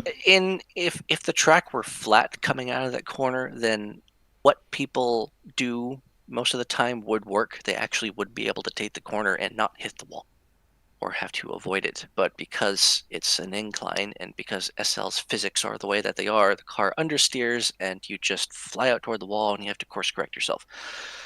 So, I mean, I guess I could probably agree to that being like I created the track and even I don't quite like that corner, but I was kind of limited with space with what I wanted to try and pull off. You can't really have a bridge without having a like I didn't want to have a super steep and sudden gradient. So that's There's just nothing kind of wrong with it. Just leave it alone. I'm not changing it. No, I'm leaving it alone as is. No intent for that. I think okay, so I think my least favorite corner, and I'm not saying this as though I hate the corner, but and people have heard me kind of comment on it a number of times before, but at Mango K, where the hut is, the beach hut corner down at the where the beach is, that left-hander um, where you're playing chicken with the wall. Ah, that one, but that one, I like that one actually. I I don't. It's It's nice when the person outside of you doesn't smash you into that wall. yes, Because I've that's seen kind it of happen. yeah. uh, That happened at GTSE. So I think it was. I'm not going to name who it was, but there was a. I watched it from above. Someone did not give any room, even though they could clearly see someone was inside of them, and bam, right into that wall, and they lost a ton of time as a result.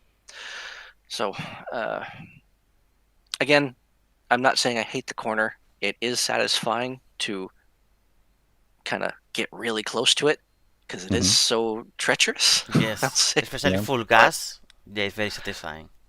but it when you run into trouble being pushed into it, it's frustrating. Saying like, why did it have to be like that? I mean, it, there probably needs to. I would just rather there be a little bit more leeway there. Like a slow zone, I think would be enough. The cars are moving slow enough; they're not going full speed yet, so a slow zone would probably be able to help. But I'm surprised. I will say I'm surprised that there hasn't been nearly as many accidents there as I thought there would have been. So again, I'm this You is just building haven't on been to lucky. this is You just this is haven't been me. lucky. Yeah, well, maybe, but again, I'm not trying to say the corner absolutely needs to change. I'm just saying it probably could be better. Uh, yeah. I'll just end it on Maybe that. maybe like a slow zone instead of the wall. And well, yeah, that's why I mentioned a moment ago. That mean because the cars again, they're not moving quite fast enough for for them to negate the slow zone. It's a sharp corner, but they're still accelerating at that point. So you would lose some speed on approach because you can take that corner flat out to the hairpin. So if you were to hit a slow zone there, that would screw you up. So In the I think you meantime, accurately mentioned, like I think last week when we were there, that yeah, Mango seems like very inviting, but it's actually a very challenging track. I yes, yes, would it is. think. I think I said during the GTSS stream that Mango K I think is even more challenging than Racer City or Herrenhaus. On some aspects, yeah. I mean, I don't think there's no track more challenging than Racer City at the moment. Heron House, I guess it's the debate. Okay, yes, yes, yes. Actually, I'll take that back. Yes, I'll take out Racer City because I didn't say that in the stream. I said it was harder than Herrenhaus. A lot of people say that Herrenhaus is probably the most difficult track, but no, No. Mango No. K has got to be way more difficult because I mean you can set some pretty decent times, respectable times, even with not too much practice. But if you want to set the best times, and you can get a massive advantage over people if you practice there over and over and over and over and over, hundreds and hundreds of laps, like I did last season and Thunder, where she and I were running. I don't even remember lap times, but they were really, really low compared to the times that were even being run regularly just last week. No people weren't running as quickly as like Thunder wasn't driving as quickly as she was last time, and that. But that being said, that's probably down to the fact that she also didn't have any audio. Her car audio wasn't working, so she couldn't hear her engine, which is a lot of people use that as reference points. But still, like yeah, I don't know. You really, really, really have to practice at that track. It's really difficult in a good way. Yeah. Princess Tam asked in the chat, kinda off topic, but do you plan in the future to open more unofficial races or events on regular tracks, maybe with new fan vehicles to drive like the sidecar? Actually, this is what we used to have during the off-season, which is the random races hosted by Emmy and other events that people randomly decide to organize. But these kind of events, we usually have them during the off seasons because there are no Well, official races, so we have plenty of time. But during the season is complicated because we have there are times when people can be there are usually already occupied by the events that we have in a weekly basis. yeah. Well, I mean, last season and the season prior to that, random races were actually fairly common. Like they would be like maybe every other Saturday. But because we didn't have this Proto Cup. Well, I know exactly. That's what I'm saying. So it's only now that that's not the case anymore. All right, so let's move I mean, to the next question. Oh, yes. people clearly want random races back, so maybe we should scrap Proto Cup. I mean, Emmy could host them at any time she wants. She could even do it on a weekday. I mean, I don't know how many people would show up for weekdays. I can't. I mean, I can't do weekdays, but I don't have to be there for them. I don't know how many people are around at certain times of the day. So I mean, if people really want them that badly, and Emmy is up for it, then it's her event. She can schedule it for any time she wants to. It's a matter of finding the right time for it, because yeah, the regular times are already taken by the official series. I mean, that being said, random races being scheduled at a random time, that's kind of fitting too. It would make more sense, yes. Yeah, there you go, Emmy. Just you have a third wheel, you spin the wheel, and whatever time it lands on, that's when you host it. Yes. That's good. That's good. See, now we're cooking. Right, now let's move to the next question, which is, what's a type of racing that you have always wanted to see in Second Life, but you have never seen anyone doing it yet? I have mine. I don't know, I guess it happens already, but I have never really seen proper series for it, which is RC racing.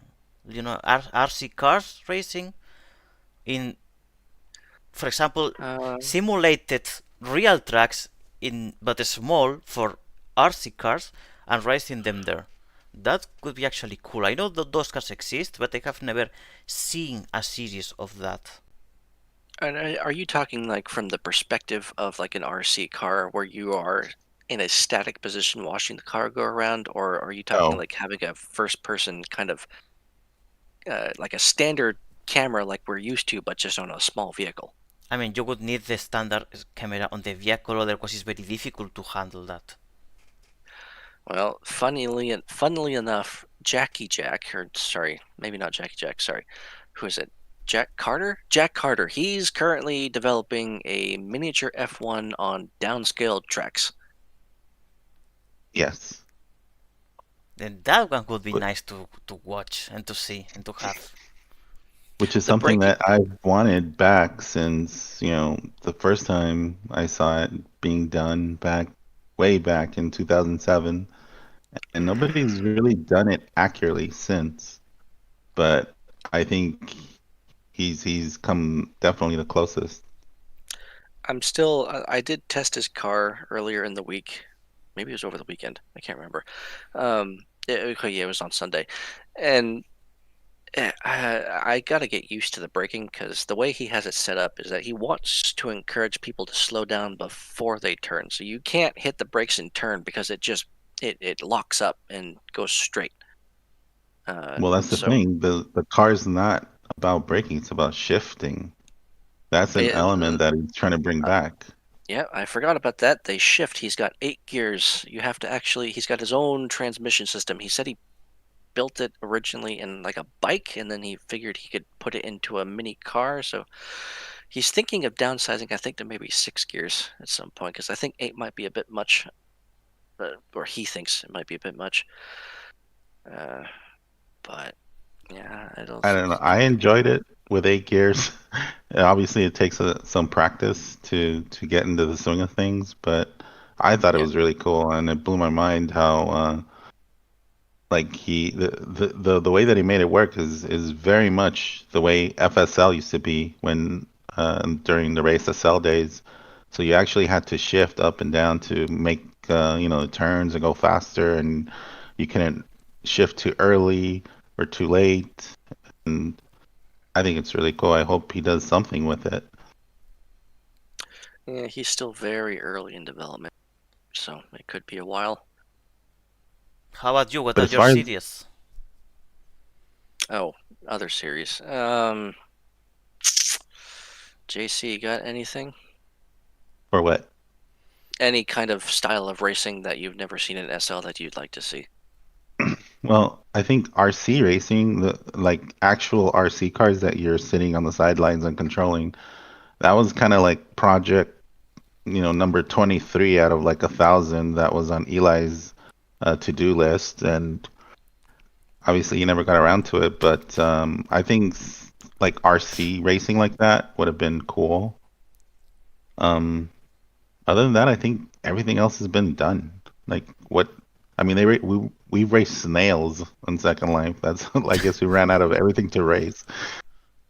Yeah, I was about to say that too. It's like SL's been around for so long, and everyone is so creative. It's like, why not make like uh, I was about to say the name of the bike. I can't remember what the heck it's called. You know those penny farthing or whatever those things are with a gigantic front wheel Oh, from like the 1910s or something like Ah, that. It's yeah. yes, like yes, I remember. I'm sure people have raced those before, so it's like you've got everything. People have raced pogo sticks, I'm sure. So Yeah. yeah, I guess if we could maybe mold the question slightly to be something that we would like to see return, um, I want to see kind of those jet boat racings, those Formula jet powered high speed racing boats. Uh, So like drag boat racing. well, no, because they don't. I'm not talking just going in a straight line. They actually go in like a circle out on like rivers. I forget what it's all called. So boat Like oval racing. it's like hydro something or other. Um, and they look like they got closed top canopies and they got gigantic wings and a big jet engine intake and they're really flat and they go extremely fast and they kick up a gigantic tail of water. It's just I've been considering delving into creating a boat for the first time, but I've not gotten to it yet. I got a model. It's not exactly the kind of boat I've been describing, but it's something that would work in that respect. Are you talking about those boats that look like LMP cars on water? Yes. Yeah. LMPs on water, oh my god. Yeah, that has been a thing that used to be raced in SL a long time ago. Uh, the only kind of boat racing that happens now, to my knowledge, is sailboats. Some comments in the chat, by the way. Amy says no way to the random times for the random races. I'm sorry, JC. Elo says I agree with RC that RC racing it can be fun with some crazy tracks. And Anthony Stewart says just the other day I looked around Wikipedia made a big list of all the types of car racing I could find, and like maybe half of them have ever existed, and that's being generous. Biller Longfall had yet boat racing in the works, but yet the scripter left or something. I'd still like to see that because those things are so fast.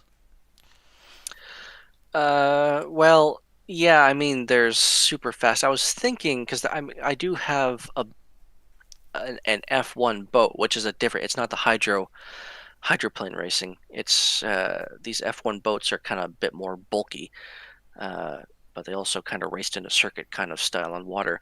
That is extremely fast, and it's like way too fast for your viewer to load in the next sim coming up. You can crash your viewer doing that.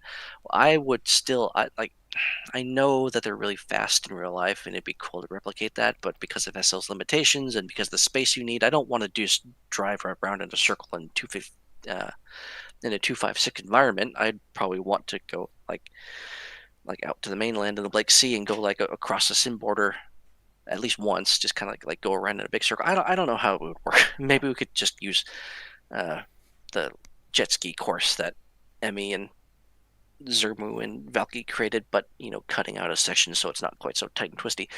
Uh, that's possible, but the boats wouldn't be that fast at all. I mean, they would look fast. I would make them feel fast, but they wouldn't actually be moving that fast. So, we can move to the next question then, which is this is mainly for you, Luke, but also for me partially, which is can you share a bit more insights as to why GP1 and GP2 are currently paused? I can tell you about GP2. GP2 is paused because there's no GP1. The only reason of existence for GP2 is GP1, so while there's no GP1, there won't be GP2. Now, look, your part for GP1. We already talked about this in the last live stream, so I mean, or the last podcast. I would say if you want to learn about that, then to go. We talked about it as like one of the very last segments. So go to the last podcast if you want to get the full answer, because I do not want to talk about that all over again.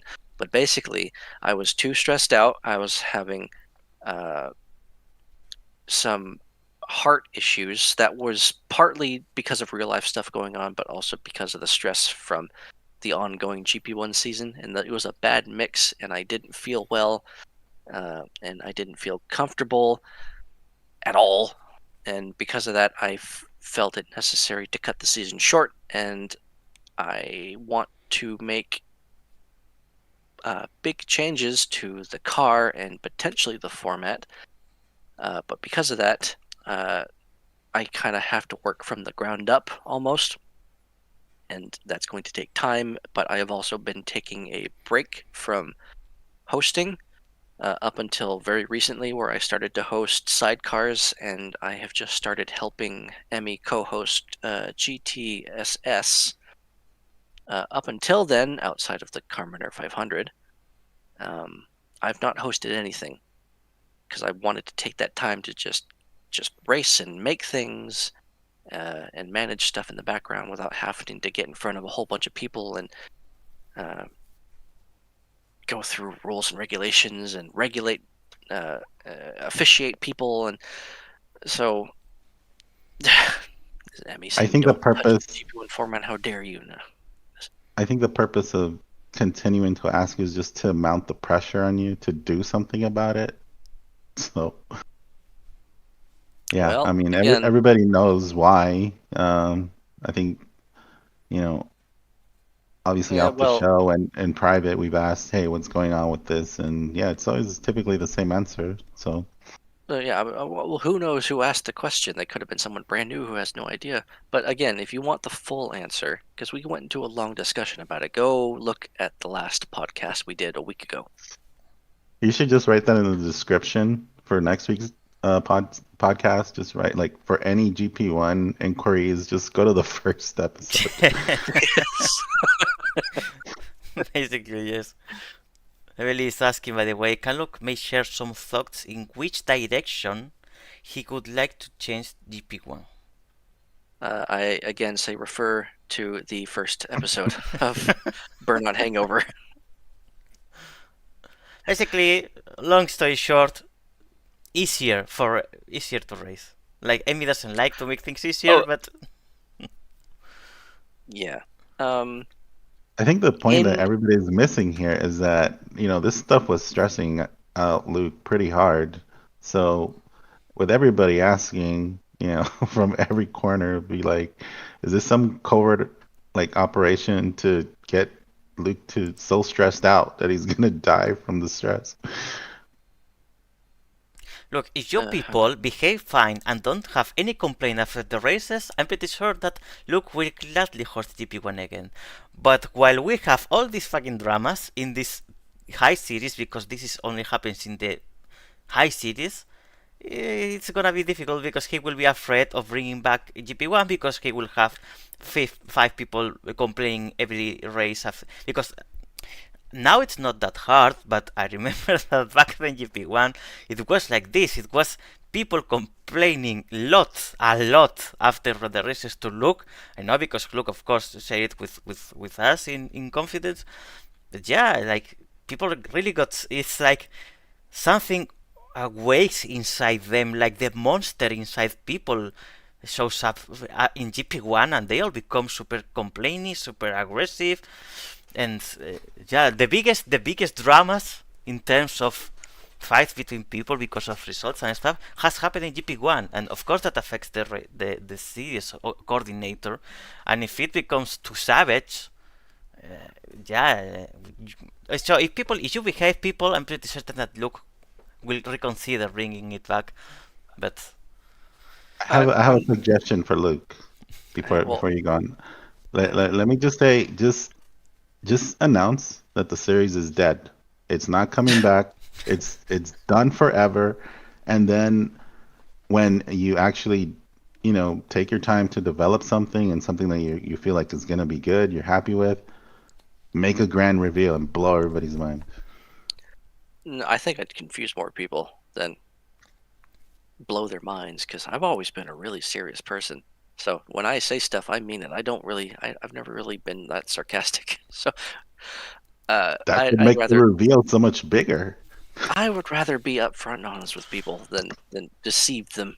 I get the reason why in this case, but no, I don't think I'm going to do that. But um to go back for a moment, the the drama, yeah, that I mean, it didn't help at all. That it did play a part in the reason why I wanted to put a pause on it, but it wasn't the only reason.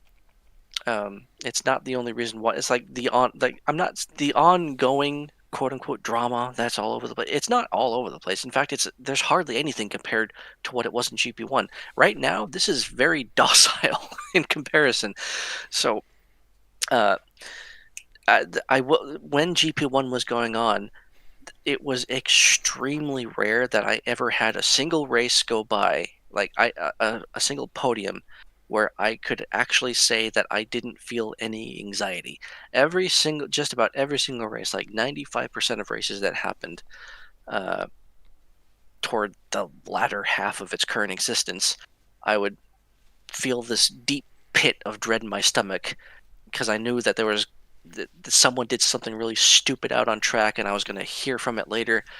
Uh, Sometimes I might not hear from it at all, but the people I just knew that deep down, people were quietly judging my lack of or my attempts to regulate or lack thereof attempts to regulate what was happening out on track. Um, and when people did come forward, it's like I had to keep repeating myself over and over again. Like I saw what happened, or I didn't see what happened because I've only got one set of eyes. And of course, yes, we could. And people have said, "Well, just get another person. You could get another person out there and help you out." Yes, I could, but that person might not see everything either. Like you and Azra and Emmy run GT Super Nerds, and you don't see everything that happens out on track, even though there's not that many cars compared to GP1. Like you'll miss something. It's just how it is because we don't have fancy cameras and equipment and all that stuff. We can't act on regulations right on the spot, and people want something done now. It's like they're that revved up, and in GP1 people were so amped up they wanted something done now. You better like they wanted immediate vengeance and retribution, or else they felt like I wasn't doing enough and that I didn't care, and I was favoring my own teams or friends, because it's like, guys, come on, just give me a break, will ya? So it got to the point where I just said, no, I need to stop. So, um, that's why when GP1 does come back, it's going to be simplified. It's not going to be easy. I'm going to reiterate that again. It's not going to be easy, but it's going to be simplified. What is Evely saying? She's going on. She's saying. She's asking about the insight of how a GP1 car should feel or what it should be like. So not about the series itself, but how the car. What are the ideas for the car? I don't know. Again, this is the same thing I said in last week. I don't know exactly where I want to go with the car yet. So I want something that doesn't feel exactly like the last GP1 car did. I still want it to feel familiar to some extent, but I want it to feel different. I want it to feel new. I want it to just something that I don't know. It would be great if I could figure out how to get the cars to stop bouncing off of each other so easily. But then again, the way that say Donovan does it with his vehicles, it might it compromises the feel that I want to get out of my cars, and I don't want them to be that stiff, because being that stiff does have its benefits, yes, but it also, from my philosophy, I don't want people to feel like they can ram into each other super hard and get away with it just because the cars will stay straight. I want there to be a bit of play in the impacts and how they react, because it feels more like the cars have a bit more freedom to them in how they can react to the surface that they're going over. Because it's not just the physics of the car impacts; it's how they interact with the track surfaces themselves. Uh, so it's going to be a big process of trial and error. So I can't give anyone any clear answers about anything really right now. So GP1 is officially dead. There, it will not be back. So please, people, stop asking questions about GP1. No, no. Look, basically the man is trying to cook something, but not really. If it happens, it happens. Exactly. Well, it's definitely not happening as soon as I told people it probably was going to, because I was aiming for 2026, the start of it, but no, that's not. No, I'm still in limbo right now. I'm gonna tell something to spectators. Enjoy GT Super Endurance while it lasts, because I wanted that series to be back for so long after our last season, and took a while, and I'm not even racing in there. So enjoy it while it is there, because the day GP1 is back, maybe it's because GT Super Endurance is not back, and we might have no GT Super Endurance for some time, and you're gonna miss GT Super Endurance as well. Yeah, the thing with having, because we did do it once, I think, where we had GP1 and GTSE happening at the same time, and they swapped weeks back and forth. Actually, no, it was GP1 for 2 weeks, and then we had GTSE, and then it was Yes. GP1 for 2 weeks, and then GTSE. So you had 3 weeks between GTSE races, which probably could be done again, I suppose, but that's a lot of it can still be a lot of work. I mean, there's no breaks in there. So, I don't know. It could be possible again. I don't want to see GTSE go away because it's too fun. It's too big. It's too fun. I don't want to see it go away. So if GP1 comes back, I would like to figure out a way for GTSE to continue as well. So related to this somehow is, when will you bring back GP3 car? Never. Not that particular one. So you have other kind of GP3 in mind? No, I have no GP3s in mind. I don't have any plans for any GP3 racing.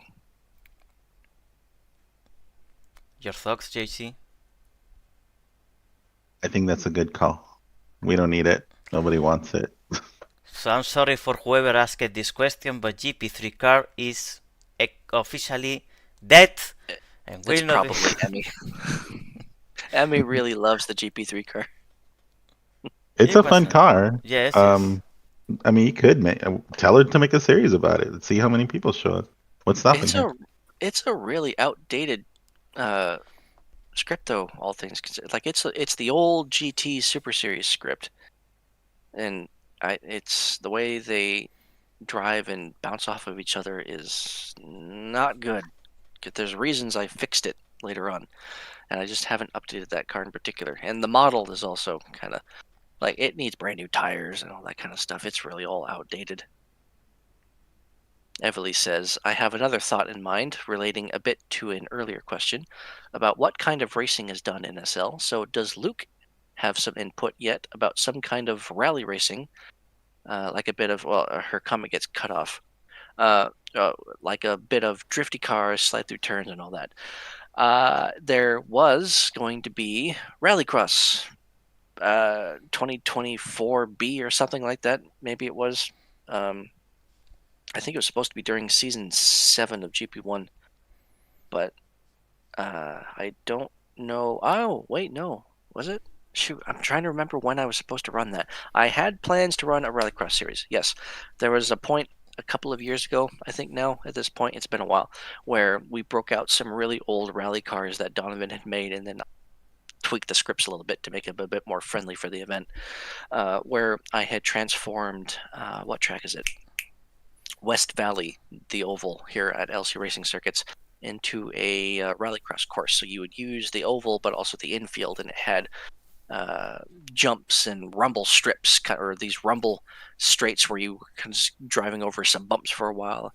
And we did race after race after race after race. I think we did like 15, nearly 20 races, just constantly all night long, because they were so fun. And I figured I could try and build off of that maybe. Like it was so popular, and it was just a one-off event. I just figured, hey, let's just do some rallycross races. This should be fun, and it lasted for like 3 hours. So I made no, I found and imported a model specifically for it. I never got to texturing it, and I guess when GP1 died, uh, Rallycross kind of died with it because I never got to. I think it was supposed to happen during season 7. I'm pretty sure. I don't know what stopped it, and it just never happened. And it could happen in the future. I'd like to do Rallycross. I have the means to do it. I've got the scripts for it. I just have to tweak them a bit and make something. I had a full championship kind of team deal going on. Or a format that I wanted to run. Like it was all planned out, just about. So I could potentially revisit it. It'd be cool. My only worry, though, is because Rallycross in real life even is inherently crashy. A lot of door slamming. I could just see it right now. All the complaints about, hey, why the hell why is this person driving up in my rear end and pushing me off the side of the corner? You bastard! What the frick are you doing out there? It's like you can't take a corner, kid. Like I could see that happening up almost every single race. It's like it's Rallycross. You're supposed to beat and bang sometimes. It's like I don't Well, know. that's maybe that's one series where you can make that kind of contact a little more normalized, so to speak. No, Like, I mean that's the idea. The idea would be it's supposed to be expected, but there are drivers out there who, like even in rampy trucks, because Stadium Super Trucks IRL is also a bit bangy. Like you do bang doors, you do run into each other every now and again. right, but Uh, it seems like well, the cards are more solidified instead of being, bounced away or crashed away. You know what I mean? Like kind of um, scripted to take that kind of abuse. I don't know how to do that though, and I don't want to figure out how to do that because it would screw up the handling that I want. So, I mean, Eli, I remember when Eli was still around, he was developing a Porsche that kind of had that same element.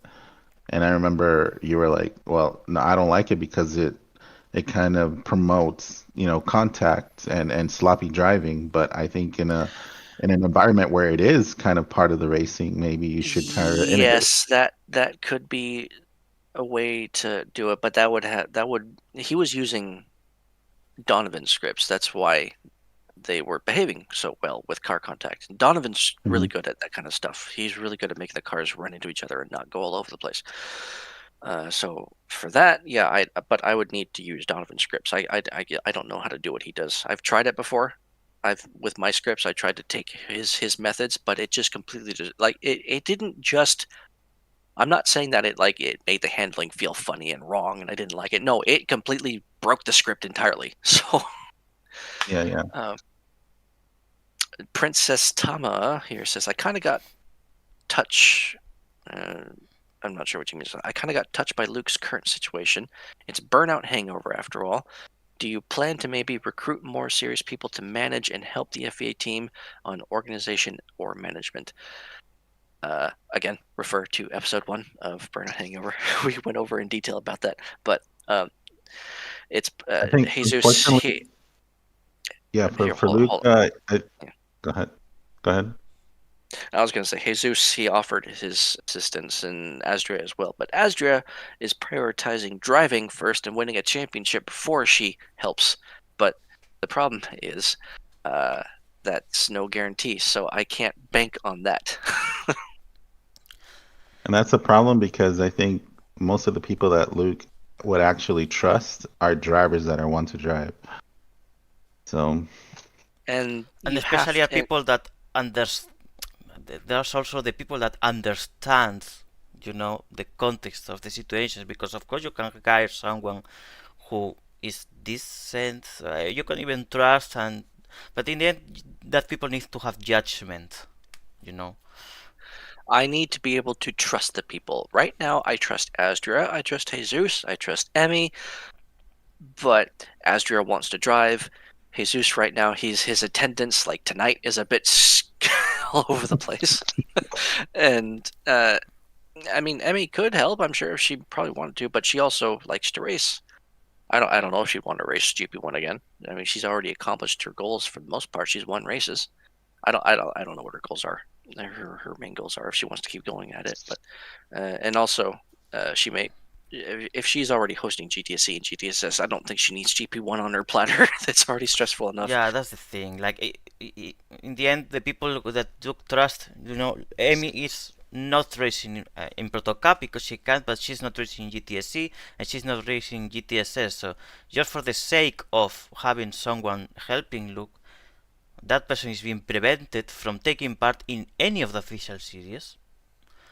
And I am racing GTSS only, so I'm not, of course I'm not racing Proto Cup because I can't either, but I'm not racing either in GTSC because of this. So yeah, in the end, it's a balance that you need to find with the people that you take to organize events, because the price in the end is to not race, and people that take part in people that's in racing stuff likes to race, otherwise they would not be. Like Amy of course likes to race, I like to race, Luke likes to race, but we have to do that sacrifice, and we need to somehow find the balance between offering a racing environment for them if they are not allowed to race somewhere else because of they are helping or whatever with the series management or something. Yeah, so to be an official or to host a series in the FEA, you not only have to be very knowledgeable about how to race, you have to be knowledgeable about how to manage people, you have to be knowledgeable about how to write and manage rule books. And then you have to be very, very committed and passionate. As we said in the last podcast, you have to be very passionate about what you do because this is all volunteer work. Nobody's paid for anything. We don't make any profits or money. I don't pay anyone. So uh, that's a lot of pretty serious qualities that you have to possess, and not everyone here has that. And so it's not that I don't trust people a lot of people outright. It's just that I need to feel confidence in the people that want to you should make like a whole page about it and make like career opportunities on the FEA page. Yes. There's a lot of stuff I need to do with that kind of stuff. There's like making it clear for that's an example, but I also need to have like a track building guide so that they meet FVA standards right from the get go. So I don't have to go over there and say like when they're 90% done with the track, oh, this whole section's wrong. I'm sorry, you have to change all this if you want us to race here, and stuff like that. That's something that's needed to be done for years now. But I'm And glad that's we've like gotten. one of yeah, and that's like goes to show that I know how Luke thinks, and I built El Castillo with that like FVA kind of grade to make it look like, to make it feel like, to accommodate GP1. So I didn't have to ask him, because if you know Luke, you know what he wants out of a track for the Yeah, GP1 series at least, which no longer exists. But well, I mean, it still works with GT Super Endurance because they race on Grade 1. I mean, they also race on Grade 2, and I'm comparing to IRL, World Endurance Championship. They race on Grade 1 and Grade 2 tracks. I think they can maybe race on Grade 3, I'm not sure. For people who understand, the FIA, the real equivalent to the FVA, has a grading system for tracks. So Formula 1 only races on Grade 1 circuits. They can't race on Grade 2. WC can extend down to Grade 2, and then GT3 can race on Grade 1, 2, and 3, and etc. So I need to have something like that out there so that people know when they build tracks for the FVA, with the intent of the FVA to race there, what I want out of it. Because I've never. Thankfully, we haven't had that many people try to make tracks, and thankfully, the people who have made tracks tend to nail it at the first go with minor changes needed, maybe. mhm. Uh, but with the increasing interest and with the growing locations, there does need to be at least a basic guideline of expectations out there.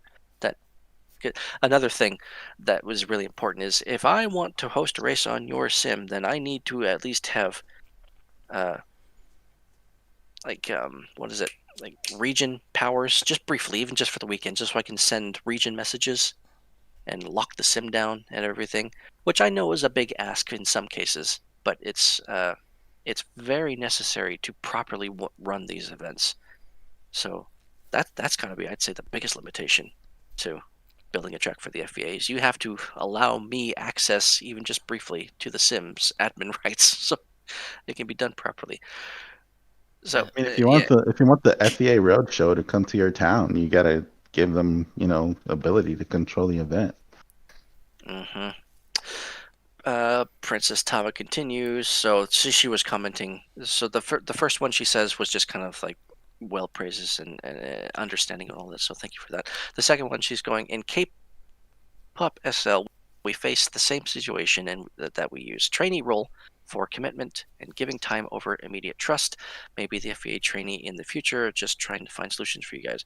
Yeah, just training people up who might be interested. That's kind of along the lines of what would need to happen if I were to create a guideline of what an official would need to possess and what the responsibilities that they would need to carry is if people are interested, then I'm not just going to immediately say, all right, you're interested, and I see that you have this, and this, then you should be good to go. No, I'd have to make sure that they actually know what they're doing. So there would be kind of like a shadowing process at the very least, just to see, uh, like give them a rundown of what's expected, because I can't detail everything on the page. They'd have to come to their own conclusions what they want to pursue, and then go through what might happen, what they need to do in certain situations, and then you'd have to observe them to see how they do and stuff like that. So, It's like hands-on training. yeah, I mean, yeah, you don't learn unless you actually get out in the field and do it, or you don't learn fully. So we have the next question now, which is: would it be an idea to have a live DJ after the FBA awards ceremony? I was pretty certain that Cherno was going to be a DJ last time because you were talking with him in voice chat someday about that, about something. No, But I guess we never. I misunderstood the situation. But why not have? I think it would be nice to have an after party, after the award ceremony, and I don't know, going to a club or something, or organizing there's a party or something would be actually cool, I'd say. It would be that, but again, I'm one guy, and I know Emmy's there helping too. She helps host her segments of the event, but I just I don't know. I don't like to get all that deep into. I'm okay. No, here's the thing. I need to rephrase this, so don't jump in here and try and leave a comment yet. I would like that kind of stuff, but I don't have the energy or even know-how. Like I don't know how to reach out to certain. I don't know who to reach out to to make that kind of stuff happen. And it's like it's already enough work on my end to try and get all this organized. So this is where it's been nice in the past, like when we have had Flute Talks jump in to help. Like that's Callie's doing. She reaches out and gets him involved and helps with that kind of stuff. And it's like um, it's just where more people are needed for that kind of thing. I don't want to do it all by myself. I mean, I don't know Amy what she thinks, but I think we should be. If you don't want to get, if you don't want to do that part, I believe Amy and I could organize it even with Valky as well. I mean, we have had after parties with the awards. There's always been some music and dancing afterward. It's just not been uh, heavily pushed, and it's like after we don't promote the event with an after party in mind. It's just that it just happens. Yeah, it's a bit improvised. Hmm. Talking about not really all that. Yeah, go ahead. talking about the awards, when are we planning to have the Hall of Fame in the FEA award ceremony? Boy, Oh I'm no, definitely in the first class. Yes. you would have to be. That pretty much goes without saying. So, uh, I don't know. I don't know. That's just more stuff that I have to get on top of, and because I already got all this kind of stuff that I should be doing and haven't been doing, and when I do get on top of stuff, I have all this other. It's uh, this is a lot of work, guys. So, Yeah. I mean, this is what people don't realize. Like, it's just one guy trying to do all these things. There's a lot of ideas, there's a lot of enthusiasm behind them, but to actually execute them, it's a lot of time, a lot of thinking, and trying to do it right. and on top of that, I'm working 5 days a week, which is so 5 days a week at 10 to 11 hours on average right now. That's a lot of time being taken away from my free time to focus on. Like, sure, that could give me a lot of time to think about stuff, but I don't have a lot of time to execute it. I mean, I even have a whole sim, and I have like a million ideas that I would love to bring to the table, but like I just don't have time for it. And so, it was basically why I just gave the sim to Zermu and Valky and Emmy to just do whatever they want with it, because I don't have time for it. Like I would love to do so many things, and I kind of relied on Eli to do that because it seemed like he had more time and he was more available to test and build and do all the things. But yeah, it's Yeah, cause sometimes too much. yeah, it's like right now, even on top of all the work I'm doing, I have to. I'm currently for up until next Wednesday, I'm doing cat sitting. I have to go early in the morning and check on the family cat, and then after work, I have to go check on the family cat, and that adds to my time.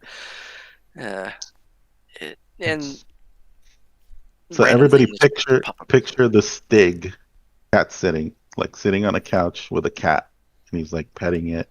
That's what he's doing. So all this racing stuff has to take a back seat. Yes, cat first. Alright, so let's move to a less work related question now. Questions in general. Starting with, for how long have you been racing in Second Life? And do you remember your first trophy? My question is yes. I started racing in 2021. season 1 of GPAM, which is the equivalent today to GP2. I joined 2 races that season.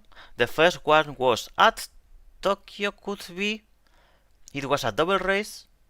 I finished P4 in one of the races and P3 in the other, which means that I made a podium, and that means that I got my first trophy, which was one of these GPAM bronze frames that you put in the wall.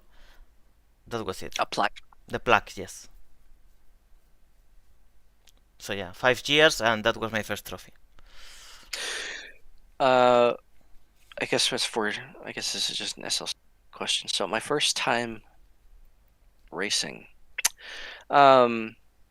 If we want to be slightly technical, my first time, quote unquote, racing was actually way back in 2008, maybe. But I was kind of keyboard. It was like I was over the shoulder driving for someone else. It wasn't me driving. So, but it was race SL related stuff. So way back and it was Moose. So the original Moose way back in 08, I was doing laps in a Formula SL car, long time ago. But it was just the one outing. I did okay. I think I was like third in practice overall. I don't remember who the heck was there, but I didn't actually partake in the races. I think it might have been. I think I might have qualified. I don't know. I don't remember what it was. It was so long ago. It's 2008, maybe 2007 actually. But then for actual, when I really started to get involved, it was late 2019. It was November 2019. It was a race held by Mango Darwinian, Donovan Mikulski. He was already there helping create cars for him. It was at the Nationwide Racing Sim. They were racing at Pocono, and I was just sim hopping at the time. Mango IMs me, says, "Hey, you want to take part in some racing? We're about to start down here." I said, "Oh, yeah, sure, fine." So I grabbed the car and I take part, but I had the wrong version of the car somehow. I don't know how I had the wrong version. So they had a very different damage system. It's like it was like you only had 9 hits total, and then you had max damage. So I was pitting like every 5 laps because I was getting ran into and whatnot. So that race went really bad. But I had Emmy. I invited Emmy and our old friend Minx, who used to own this sim, had them come along and watch. And from that point on, immediately we all got deeply involved. I made team cars and all that stuff, and we were all racing, and it's just been like that ever since. I've been full-time racing in SL from November 2019 up until now. And my whole venture into actually hosting stuff started in, I guess early 2020, and then GP1 started late 2020, and yeah. So, JC, your turn. Well, I can't really divulge the details of how I got started because Morticia will put it all together and she'll reveal who I am. But I mean, after about like 5 races, I realized this laptop is not cutting it. So I bought a PC, used one of those office PCs on eBay, stuck a better PSU in it, AGP card, which all you tech nerds out there know what an AGP card is. It's like the poorest level of graphics, but I needed some kind of graphics to race, and I won my 5th race or 6th race ever that I partook, and I was like, yeah, this is cool. So I raced and that with that computer, and raced for like maybe the next 3 years, and a lot of drama took place, and I was like, yeah, I'm checking out. And then I came back. I didn't come to SL with the intent to race again, but it's like it always sucks you in, and I basically came back to race since 2019, and that's like the first time that I saw, the new community, and Luke was part of it. He was definitely like just some kind of random guy at the time, but yeah, it's been this is the longest I've raced in SL. Like I've actually stayed active in the racing community because the first stint I didn't stick around that long. I stuck around for like maybe 3 years. Now it's been like 6 years, which is crazy to me. I think it's probably more. I guess we could say 6 because 2019. I mean, I think you returned after I had started because you weren't around yet. Nor Right, was yeah. Eli. It was just Morty was already there, so Morticia was there, uh, and then Donovan and Mango. So Donovan and Morty have been currently active longer than I have. I don't know by how much. Probably not that long for Donovan at least. And Morticia, I don't know. She's probably just been off and on racing for the entire existence or her entire time since she began. Can't speak. Funny story. I forgot to mention when I very first started racing. So after my very first race, which was an oval, didn't go well at all. The next race that they hosted were semi trucks. So those big racing semi trucks on a road course, and I won my first race, and then I won the second race. So my very first road course races, I won those. By Mango was actually putting up a good fight, but what's funny is that both Mango and Morticia thought that I was Biller because I came out of nowhere and I I started can see winning that. races, and I was running in black and orange cars. Oh Lord. Yeah, those were my racing colors back then. If people Just, who just have been around long enough, they might have remembered that LC Racing Circuits, the logo it was the same logo, but it was orange instead of blue. Yes, I remember that one. yeah. Uh, I never and thought you were Biller though. That's crazy. no, yeah, Morty and Mango were back and forth thinking, "Oh, that's got to be Biller, is it? No, but it might be, but I don't know. He doesn't act like him." So uh, I'm glad that got pushed away. And the reason why the logo is blue now is because it was people still kind of associated those colors with uh, Biller a lot. That's why you changed them because of Biller. Well, I mean, I like the color blue, so it was partly because of preference, but also, yeah, I just kind of wanted to. It was such a strong association with Biller. I was like, yeah, I don't want to be. I mean, That's anyways, blue is a more corporative color, you know. So it's also I also think it fits properly. uh, yeah, I guess so. I mean, again, I really like lightning blue, so it was mostly a personal change, but it did have some not wanting to uh, be a part of the orange and black colors, and that's not because I was against Biller at the time. It's just I didn't want to. They were super strongly associated to Biller, like really super strongly associated to Biller. It's like nah. So now why do you do weird shit like yellow cars? The yellow was just because when I was creating the scheme for that season, I was sometimes when I create cars, I just start throwing random colors at it just to see what looks neat, because I try to get my creative uh, juices flowing by just throwing everything at the wall and seeing what sticks. And the yellow and black looked really cool, and I showed it to Emmy, and she's like, "Ooh, yay! She was on top of that too, and we figured, hey, let's just go with yellow this season, or gold actually, because straight yellow would have been maybe a bit too bright. Gold is just toned down slightly. Um, although the timing wasn't very good though, because we were just coming off of a championship, and it kind of made it look like we were gloating a bit. That's not the intent. Uh, it was just a cool color combo, and I like all kinds. Like I may associate with blue, but I do like a lot of other paint schemes, and it's cool to just kind of change things up every now and again. It's pretty linear for the crude Samaritans. We have reddish, blackish, yellowish, and the only other color that we allow is the Evergarden logo. Yes, as the engine provider, power unit provider. So let's move to next question, which is any tips you can share for beginners to become better at their laps and during races? Hmm. Wait, what was the question? Any tips or tricks to improve lap times? And Go races and themselves as well. yeah, the races themselves. So just how to get be faster.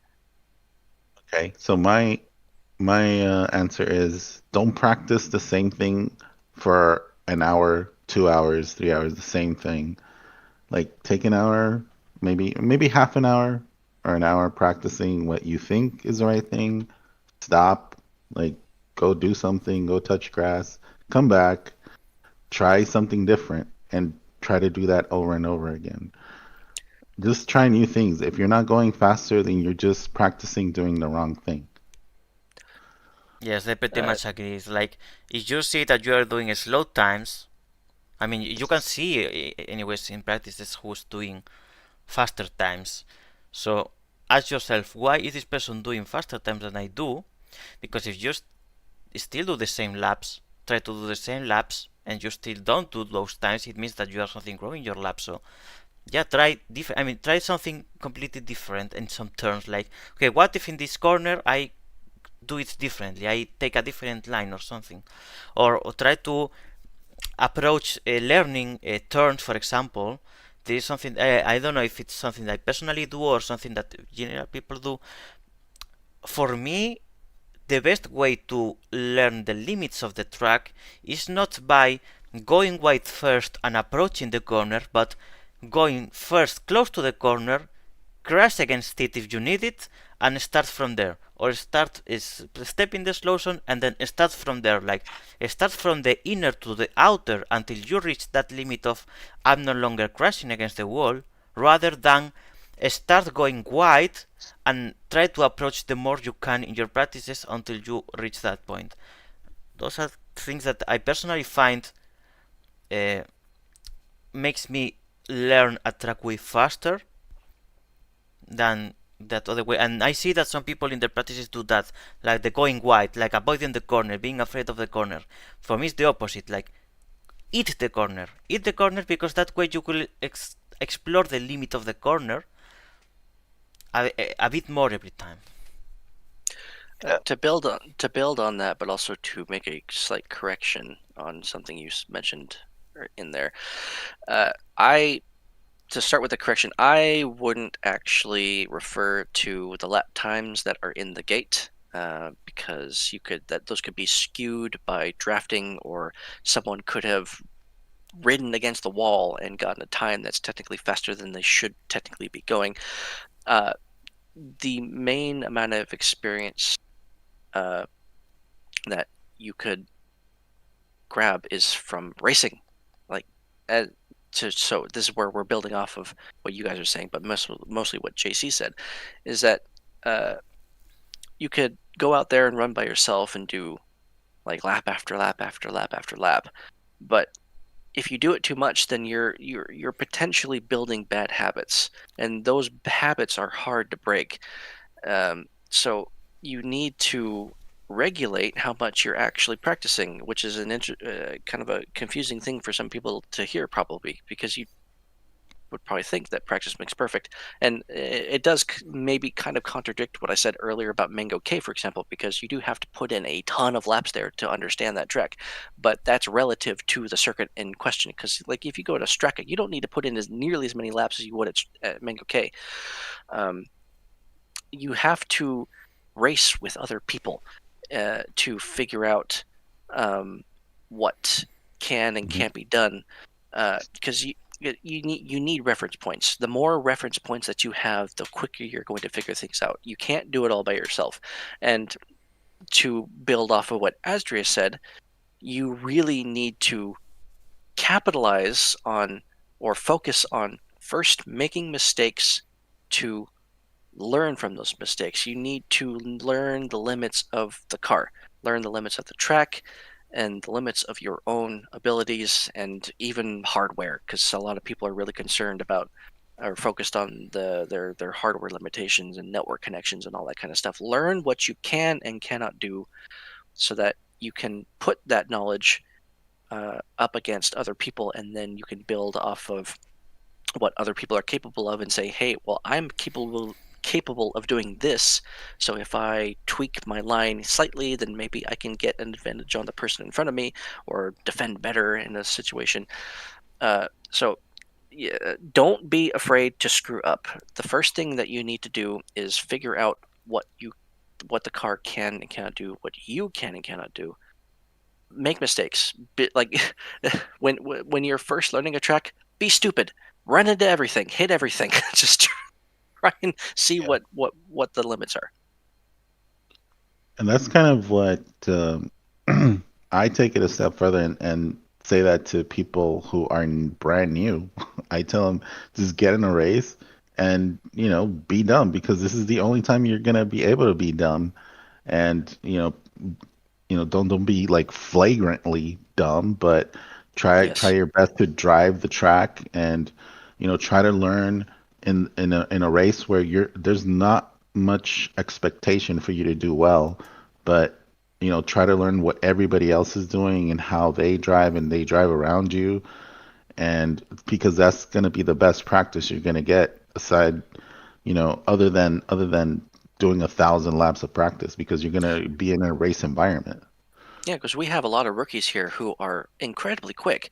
They qualify up the order and in surprising with surprising speed, but then they fall down the order when the race comes along because they just don't know how to position their vehicles in traffic, uh, which is as we went over this in the last podcast and during through many racing streams in the past. Traffic management is is probably utmost the most important thing to figure out in SL racing because it's being in the right spot at the right time and learning exactly how your opponents drive is going to be paramount to your success.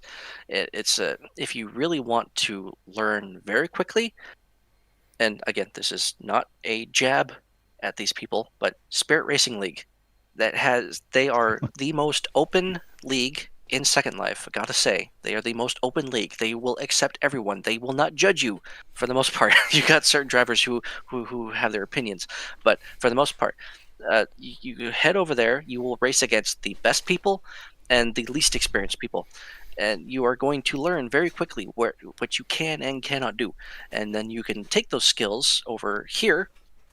And I mean, you can also learn over here the same way, but over SRL, that's a really good place to figure out how to race in traffic, uh, to for crash avoidance and all that kind of stuff. And if you can avoid chaos, then goodness, you're going to finish well a lot.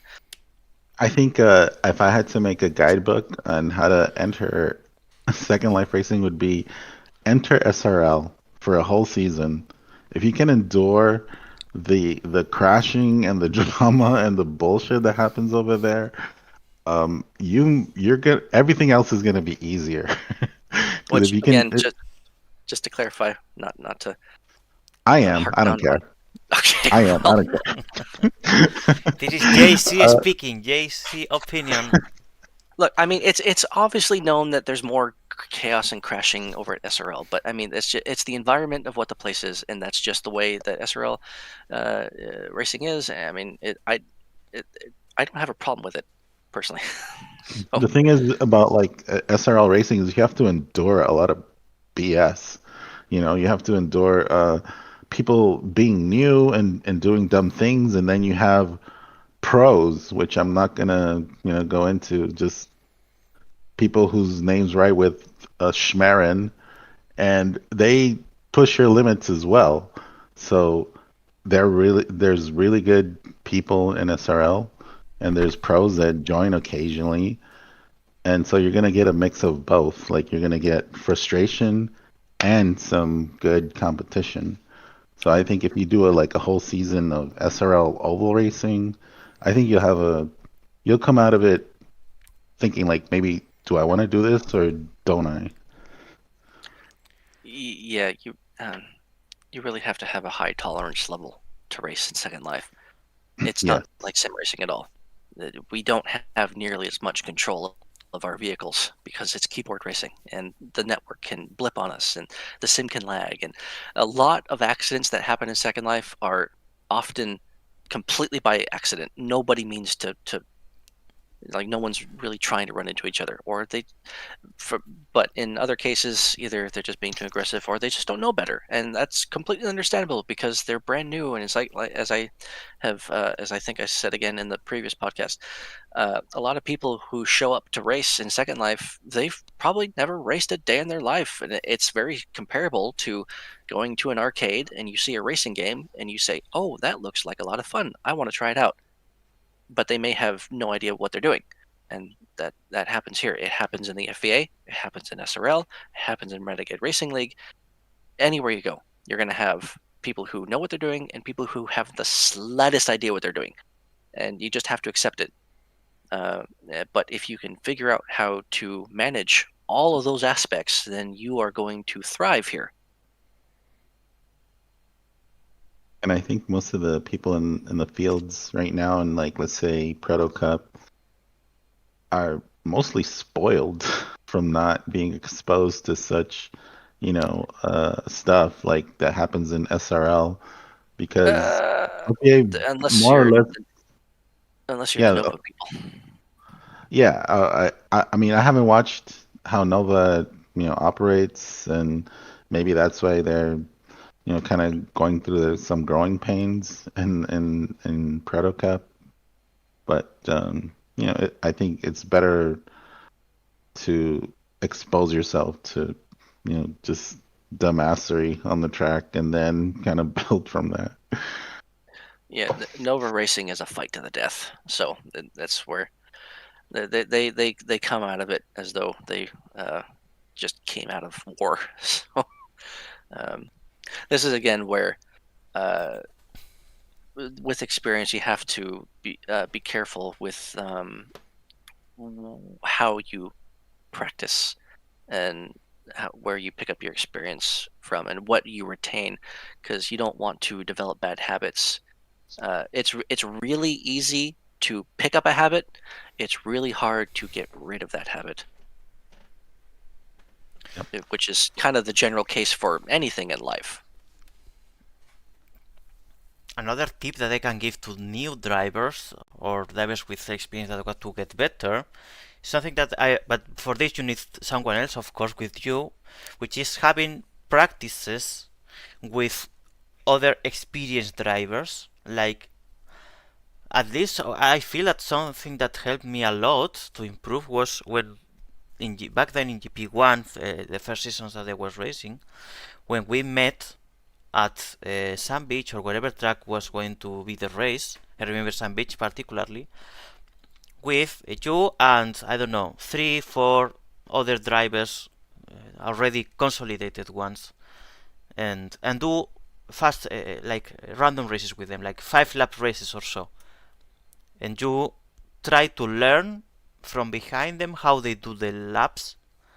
You try to follow them, you try to replicate the lines they do, and that can also help you to learn. If you are not sure what are you doing wrong to not have the best times, that can also help. If you are driving with someone who's already a, a good driver, a proper high tier driver, to follow them, to try to replicate what they do from the point of view of being behind them, because the bird eye camera not always give us that information. So you can try to do that, and that usually helps you as well to improve your time. And at least that helped me a lot. I remember back then. Watch videos on YouTube too. A lot of people post their point of views. Like me, Asdra, obviously, she streams just about every race she does. Valky, Emmy, Zermu, they post their races Evely online. as well, I think. Yeah, I think Evely. Well, I mean, I Sometimes at least. I don't really see her post links. But yeah, no, lots of content out there. Just and lots of existing content from the past. So if you have an upcoming race that you're concerned about, there's probably a video out there about it. It might not be the car that you're going to be racing. It could be though, like GT Super Series. There's nearly a video for almost every track out there. Just kind of watch how they do it, and that's just another way of. There's so much content out there to figure out how to race, and you're be one thing. Another thing for people to consider when they're practicing is have patience with it, because yeah, you're probably not going to be fighting for wins for a while. It could be it could be a couple of years. If the top drivers keep at it, it could be a while. We have drivers here who like Valky Skylaker, for example. She started in GP1 as a back back of the field driver, like very back with alongside um just mid pack and kind of No, running out of just like track. way back, like Like laps down. Like P14 of it 16 was, drivers, P11 yeah, of 14 drivers, like very back, very back. yeah. Like Bucky was just absolutely terrible. Yes, Like I would be I was embarrassed. trying. I wasn't trying to she drag was it on worse for than that long. Lobo. She was worse than Lobo back then. Goodness. All right. My stutter is really playing against me here. Yeah, so she's improved all the way to being a multi-time GP1 champion and race winner, and she's now on a streak of race wins. She is amongst the fastest drivers in Second Life right now. So, but it took her a while, like 3 seasons, probably 3-4 seasons, and then once she, surrounding yourself with the right people does help too, because you really want to have connections that can, like, don't be afraid to connect with people. Um, it's not just who you know sometimes. I mean, like, obviously, if you, like, Valky, when she joined Asdria's team, she had more people who could tell her, hey, this is how you actually need to be driving. Hey, let's help fix your settings in your computer so that you can actually get better, more consistent frame rates and improve your internet connection so that it's not bottlenecking so much. And then teach them about certain corner entries, and then they have more people to race with who are more skilled, and they can get a better idea of uh, how to take the corners and such. So um, even if you aren't involved with a certain group of people, like LCR or Crew Samaritans or Evergarden, if you just ask questions and get out there on track with them, run laps. Don't be afraid to practice with people. Just just get to know your fellow racers, and with connections, you can start picking apart their brains, and you'll learn a lot that way. Well, there's an element that I always talk about. Like aside from all the technical and driving aspects of it, I think anybody who's ever asked me for advice, I never tell them how to drive a track. I tell them to believe in themselves, like be confident, and also don't set your expectations so high that you can't reach them because you're most likely going to disappoint yourself. So I think confidence is a big key component in doing well and improving. And I think Valky's a good example. Is like maybe she wasn't doing the best when she started, but she was enthused enough to try to learn more, to try to get better. And now she's like one of the best right now. And I think you have to have confidence in yourself to, push yourself to get that good. Princess Tama asks, question, I know it is more work and I am new FEA member. Do you plan to add drift racing official? Maybe it could make more SL people involved too in FEA races. It could be interesting. Uh, no, I'm afraid not. No D2, no R1. We don't do drifting here. We leave that to the D2 enthusiasts and all that. And we do have Kara Restrepo, who does hold hyperdrive races. Oh, well, they're not really races, they're time trials. It's like obstacle course kinds of stuff. But she's only done that twice now, and it's maybe once every 5 to 6 months or so. just depends on when she wants to do it. She does, when she does hold them there at Racers Island. I think the platform is still there. If you go to Racers Island and cam around, you'll find the hyperdrive. It just looks like a big obstacle course with some bridges and things. But no, the FVA really only holds events for vehicles that can stay gripping to the road. I mean, Rallycross, that's a different story, but it's Rallycross. Those scripts, it's not like drifting. We don't do D2, that kind of stuff. Yeah, we're better than that.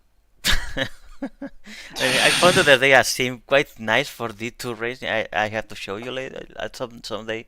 But yeah, D2 is a completely different way to drive and yeah, it's completely different. Like there, for example, Nikuri is an absolute master, and I suck. And in our races, it's like the opposite. So yeah, very different. They're very different for very different people, I'd say as well.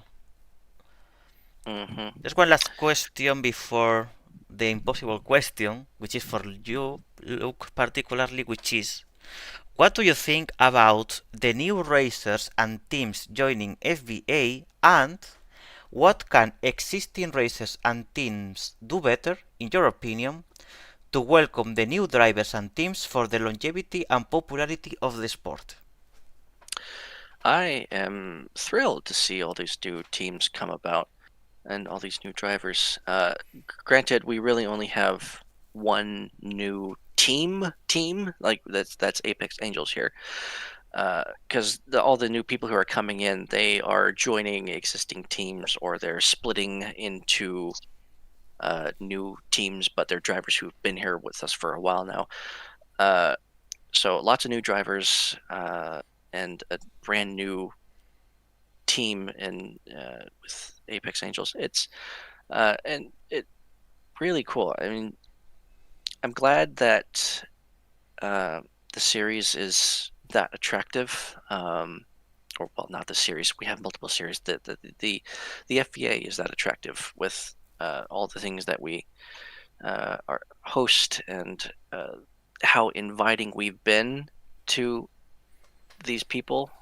For the Nova people in particular, it's cool to have to see the recruitment that has been going on. I don't think that really any of those drivers would have probably willingly come over here, at least not to the extent that they currently are, without the encouragement. And so that kind of plays a bit into the second part of the question with what the existing people can do. Like they're kind of already doing it. They're just like they're all these new people. They're either bringing them in themselves or they're inviting them in, um, or just kind of very, they're welcoming, trying to get them involved with either their teams or saying, hey, we grab these cars over here, and then yeah, this is all you need to know to get started. Train of thought is disappearing. Shoot. I can say in the meantime, while you remember what you wanted to say, that for me, I always thought this, and I still think this today, that consolidated teams or structures, so people that belongs to structures and have a group of drivers already in it, they should try to adopt these new drivers and try to teach them and involve them in their teams and in the categories. It's a bit like what Luke said before about new people like poking drivers that are there, even if they're not their friends or they're not in this group of that they belong, but still they can poke other teams, other drivers, and ask them for advice or to practice together. This should be also something that teams should do with consolidated teams, and drivers should do, in my opinion, with brand new drivers. Like if you see someone has been joining, because sometimes one person joins one race and never back, and I understand that maybe it's not attractive to invest time in someone that the next race will not be here. But when you see that someone has been joining for 2, 3, 4 races, you see they have interest and stuff, I think it's nice to approach those people and If you see that they are like racing by themselves, it's good to approach them and tell, hey, basically what Luke did with Tron, for example, that he saw that Tron was performing well in GP2, and he himself approached Tron to offer him an opportunity in GTSE in his team, and yeah, this is something that we all should do, I believe. And I are more sometimes some teams that are more involved than others in that kind of uh, training, I guess, because it also affects the kind of personality they have or the time they have, because of course there are teams that or drivers that they don't have that much team to really invest in these new drivers, but it's something always good to do, I believe. And yeah. Unless you're JC, he still thinks that, or maybe still thinks, his last answer when we had this question was, no, everyone's got to fight for their own worth. So Yeah, Well, that's also true. me, I think when it comes to Azrael's approach, she's a good ambassador to try to bring people in, to try to get them excited about, joining a bigger series and kind of gaining some prestige. But me, I just like to pick the absolute worst, most disagreeable people to come to race for my team.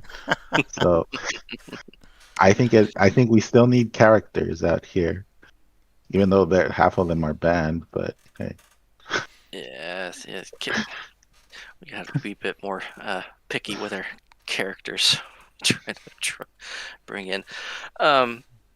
Okay, I think I remember what I was gonna say and I forgot. What exactly were we talking about? My mind is actually going blank. What teams and drivers could do Oh, existing right. time to Okay, yes. So, things that existing teams and drivers could do with all of these new drivers who are coming in. I'm going to sound like a broken record. Please, please, please be patient with them. It is going to be a long road as we get them all up to snuff. They have a lot to learn. A lot of them are already really quick, which is cool, but they're still a bit rusty or don't really know what to do in packs of cars, and they need to learn what those limitations are of what is acceptable. And in that time, it's going to be a bit rough. There's going to be a lot of moments where we thought, well, why on earth did they make that move? That's so dumb. Which, yeah, it can be a dumb move, but they don't know better. But they're going to with time. So, yeah, just be patient. It's just gonna be. They have to learn. People have to learn. They have to make mistakes to figure out what to do. So. Alright, so we have one last question, although I don't think we can really answer this fully, because the question is, can you each make a tier list of all the current drivers and compare them? This is pretty much impossible to do, and at least not with proper preparation and previous evaluation, because current drivers, first we have to who we consider a current driver and who not, because is JC a current driver? I don't know. But and there are plenty of them, and sometimes they join, sometimes they leave. Like Turkey was here 2 weeks ago, now she's not here, or maybe tomorrow a new driver shows up that was gone for some time. So it's hard to do a full list for a tier list, and I think also maybe like a current who's currently hot. yeah, that's the thing, because also if we do a full tier list, I mean, of course, some people might feel like, bad if we are tier list with S category A, B, C, whatever. If someone is placed not where they believe or they would like to be, then maybe they think that's a bit harmful for their feelings and stuff. JC has a different opinion of that, but I get that can be harmful, that can Yeah, no, hurt egos. I'm not afraid to say that there are drivers here who have a lot of ego behind them, and they would be not happy whatsoever if they were ranked lower than they think they are. One of them is me, and that's why I'm not gonna include me in my own top. But if I had to do, as JC said, current hot drivers, I have quite clear my top 5 drivers at the moment, so that I can share. Based on results, especially on also general performance, I could say that the current top 5 drivers in that are actually driving, because JC, I know you are in GTSE, but you are not driving, so I cannot count you right now because I cannot evaluate. But for me are Luke, Carmona, Thunderwave, no, Valky, Skylaker, Thunderwave, Evelyonics, and Candy Tomorrow. That's for me at this very moment the top 5 drivers in the FVA series grid. For me, I think I would definitely put Valky at the top. It seems like Thunder shows up in races and does well, so I would definitely fit them in the second slot. Evely's definitely top 3. Um, Everybody else, I don't know. I think it's a toss-up between 4 and 5 for me. But those top 3 are pretty solid. I would say Valky, Thunder, and Evely. Oh, and Senizo, yeah. Like Senizo's doing really well. And this person who we've been seeing in the who we saw today in the Friday Fast Friday things, I see you too. Oh, I that's think this Evan. yeah, Evan. Yeah, they've been doing really well in SRL and apparently Fast Fridays. So I think they're kind of creeping up there as far as Uh, yeah, being competitive. Although Fast Friday isn't FVA. I don't know if we're Oh, talking about FVA drivers. then he sucks. So let I mean, I have no knowledge at all about SRL, Super Spirit Racing League, so I cannot really give my opinion of how good drivers are being there. But still, in Fast Friday, I'd say Morticia and Candy are ahead of even. Of course, look at myself. But yeah, I also Cenizo was mentioned in the comments. Of course, Cenizo is also very high at the moment. Not in my top 5 at the moment. My top 5 is pretty solid. But Yeah, I would have to agree. I mean, Senizo absolutely is close. It's just that he's still figuring out the race dynamics and how to manage his position around other people. Um, so it's it has to be my I'm not gonna do a full top 5. I'll probably do like a top 2, I suppose.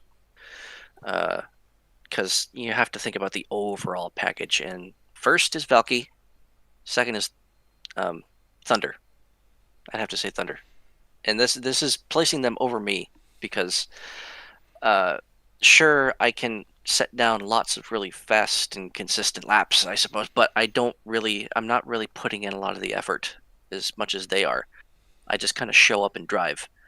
I do practice, obviously. I do put in a lot of laps, but I don't put in nearly as much as those guys do. So, and it does kind of suffer slightly in that I think Thunder right now is quicker than I am at Castillo. I haven't been able to so far go below what are the lap times there? 38 or something. I don't know. Thunder's quicker than I am, so I yeah. probably could be as quick or quicker, but I'm not putting in the time. So I rate Thunder ahead of me, and because Valky is winning everything right now, Valky's number 1. So between Luke not practicing for GTSE and neither myself, we're gonna do well on Sunday. No, yeah, I expect a second place. And Kira's probably not gonna even show up. No, no, no. I checked in with Kira. She said, I kind of hounded her a bit for it. It's like she said she thinks she's good for Sunday. I said, I don't know if I like the word "think" that much. She said, no, I should be good. I should be good. There's nothing planned. So, but still, who knows? Hey, I said I should be good for this podcast, and look what happened. Yeah, I know. That's why I'm still a bit skeptic. There we go. Evely said high 37. So yeah, I have not so far broken into the 37s. I've been extremely close, but no, I haven't done that yet. I think she's trolling. she's not trying. I saw the 37s as well. Yeah, I saw. Yeah, Thunder was hitting 37s as I was there. So Yes. Not consistently, but close. Emmy says, "This was my question. I didn't expect you to even entertain it. I was just trying to make you cause drama." Yeah, I could extend to a top 10, but yeah, of course, there's honorable mentions that we need to include, but Zenith, of course, is being definitely the big. I couldn't say rookie because he already raced last season, but Zenith is being definitely the big surprise of the season so far, like the driver with the highest Well, progression, I believe. so Senizo has been racing with us since a bit of last season too. Mhm. Yeah. So I would actually say, because Senizo's performance, personally, I think has been expected. He's doing about as well as I thought he would. The driver who's surprising me the most right now is Rao. Rao, I was also going to mention him because Rao is also not as close to Zenith right now, but is very close. And Rao is the thing with Rao is that he manages traffic like if he was not really new. Like if you see, because he uploaded his POVs to YouTube of his last Proto Cup race at Songdo, he really manages the traffic very well. Like, doesn't feel like he was really new in that sense. It feels like he had a lot of experience before, because the way he manages traffic with being super clean, doing the right moves, is really admirable. Definitely from So, Rao. and this is where his performance in race A of Mango K, I'd say, makes sense. The fact that he started in second place, so he qualified second out of all the people there. He qualified in second place, which is really good for Mango K. But because he races so considerately and cleanly, but on top of that, not still quite knowing all the ins and outs of traffic management, he got shuffled all the way to the back of the pack, which can, when I try to race really cleanly, and I'm that can happen to me too. If you race clean, you're around a bunch of people who are, like a pack of wild dogs. They're gonna they're gonna force their way past you. So, Rao is, I would say, probably along with Senizo, because Senizo he's still figuring out traffic management stuff like that. He's got a ton of raw speed right now. Rao, he's already coming in here not just with speed, but with a lot of courtesy. So if he can build on that, he's probably going to be a threat to be reckoned with in due time, I'd say. It could be a matter of time before he's actually going for wins. Yep, another honorable mentions we could do. I think on. I'm thinking mostly on Proto Cup drivers. But yeah, also Kali in her return to GTSS, she performed quite well. She's in a good level right now. I also need to price, sorry, Clifford McTitis in Proto Cup, and Naomi is I'd also say performing well. I'd Yes. say Candy too, because Candy's always just kind of been knocked around. She's been the kind of like the ping pong ball Oh yes, Candice in of my top five is for a what I long said time. before. Uh, okay, well I guess I missed that, but yeah, no, she's because uh, at least she's more consistently she's placing a lot better, at least in the FEA events. Because FEA races she tends to get thrown around a lot, but she's finally running up front a bit more regularly. Yeah, probably the fact that she's qualifying now in race A, that she had this issue a lot in last season in GTSS, that she was qualifying in race 2 in race B, and there she was smashed by other drivers, and several times she didn't manage to get a position higher because of this.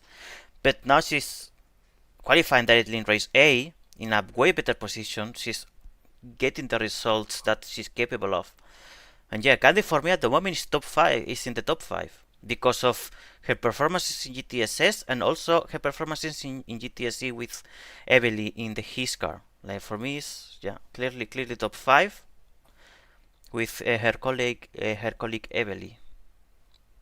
I think what's most compelling about Candy is that she's been racing in SL for close to 20 years, and her pace is always consistent.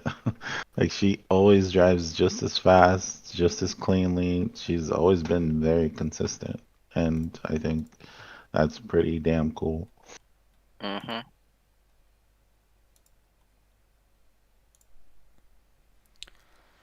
Yep. So yeah, there could be a lot of drivers we could talk about and go into detail, but that would take a lot of time. So yeah, I mean, of course, we are glad to have everyone who have around. Also, JC himself is a good driver. I consider myself a good driver, even if I'm not in my best moment. And yeah, there are Tron Udal. How if we talk again about his memorable defense in Songdo, yeah, we could go very into detail. But yeah, if we had to categorize the at least the top tier at the moment, I think they are pretty clear for everyone who they are at the right now. Yeah. So yeah, I guess It, that's it. What were you gonna say? no, that was about it. Evely says, I'm very happy being able to race with Candy. I always cherished her driving. You always have to expect her being fast and sneak past you. I gotta say, I'm a bit jealous because I was trying to be her teammate in season 2 or 1, I guess, season 1 of GTSE when that came up. I tried to recruit her, and that didn't work. And And I then tried to be her teammate this season for GTSE, but she was like, "No, these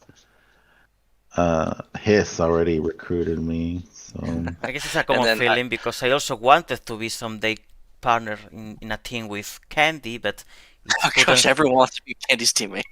Yes, of yeah, course, everyone wants to be because Candy. I mean, it's good driver, is consistent, is clean, and she's smart. I mean, it was shared at some point the work she was doing in for Husaria in GP1, all the statistics on the stuff, the strategies. Like she's one of the most valid most of the complete drivers we have in FBA clearly, and of course those that know and understand about driving in FBA will want to be with the best at some point to drive with the best, and Candy is one of the best.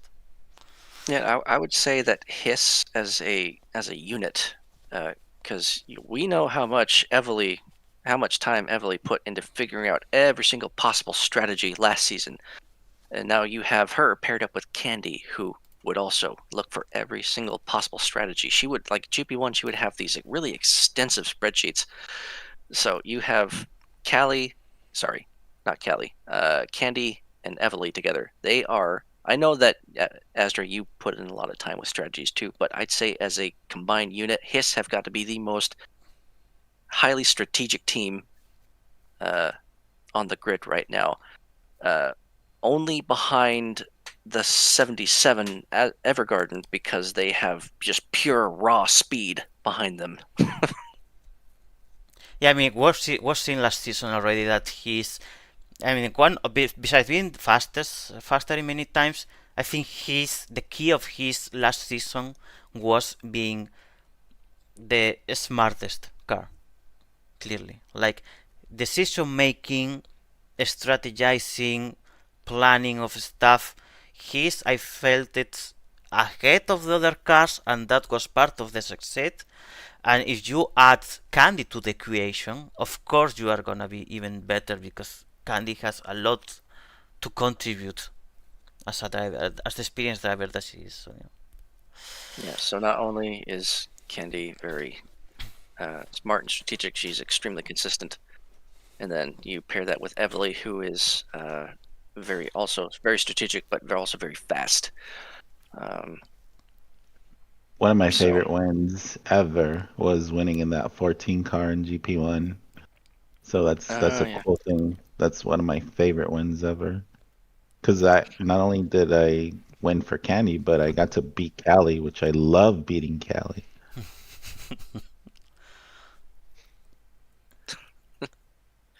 Yeah. I still feel bad for her. She thought there was another lap to go. So So did I, though. If you look at my entry, if you look at my angle at the start finish line, I was angling myself to go into turn one. It's like I was so dumb. I didn't realize. Alright, I guess that's pretty much everything for today. I don't know if there's anything else you would like to add or to comment. Let's talk about let's give. GP1 again. Yes. We already did. No, Remember, good. people, GP1 is dead. It's not back anymore. Don't ask about it again. Let's give people a couple more minutes to try and see if they have any last-minute questions. We are running about 10 minutes past what we did last time. When did we? This is about the same pace as before, actually. Yeah, I mean, this time the questions and answers definitely make the podcast way longer. Last time was the pure content of the races. But yeah. And this is Luke. Luke, he was saying earlier, like we should cut the podcast down to an hour. No. I didn't say 1 hour. I said 2 hours. But I said for the first few, like running out this long to 3 hours seems fine. Because people aren't going. And with the content that we had today, we were done with the normal topics by I don't know, like 1 hour and Yes. 30 minutes in. So 2 hours is realistic with topics and then questions after. And we're not going to have questions all the time. So I think at some point these podcast lengths might drop down to an average of an hour and a half. Yeah, most likely, yes. Unless there's something big going on, but yeah. Should be reduced because this time because of the questions, because the content itself was not much, and we are not gonna have 10 questions every week, so. Yeah. Princess Thomas says, thank you for the live. Nothing to add. It was really interesting. Everly says, Rallycross replaced GP1. You heard it here first. Princess Thomas says, really happy to follow Asdru's live and FEA news. Alright, so that being said, I guess we have to say goodbye. Thank you everyone for watching the podcast. You will have it available anytime to watch on YouTube, of course. Remember that later today now, because it's already Sunday, at Saturday. Oh my god. I had holiday on Friday, so I was completely confused. Saturday at 12 p.m. we'll have the Proto Cup round 3. It was yes, round 3 at El Castillo. Yes. So see you there. Also, the grid drive is going to be later. Oh yes, I will remind them about that in the Proto Cup live stream. Yeah, and then of course, why not mention that GT Super Endurance on Sunday at 11? Yes. What, GC? No, nothing. Okay. Then that's it. In that case, see you later for Proto Cup. Bye-bye. Later.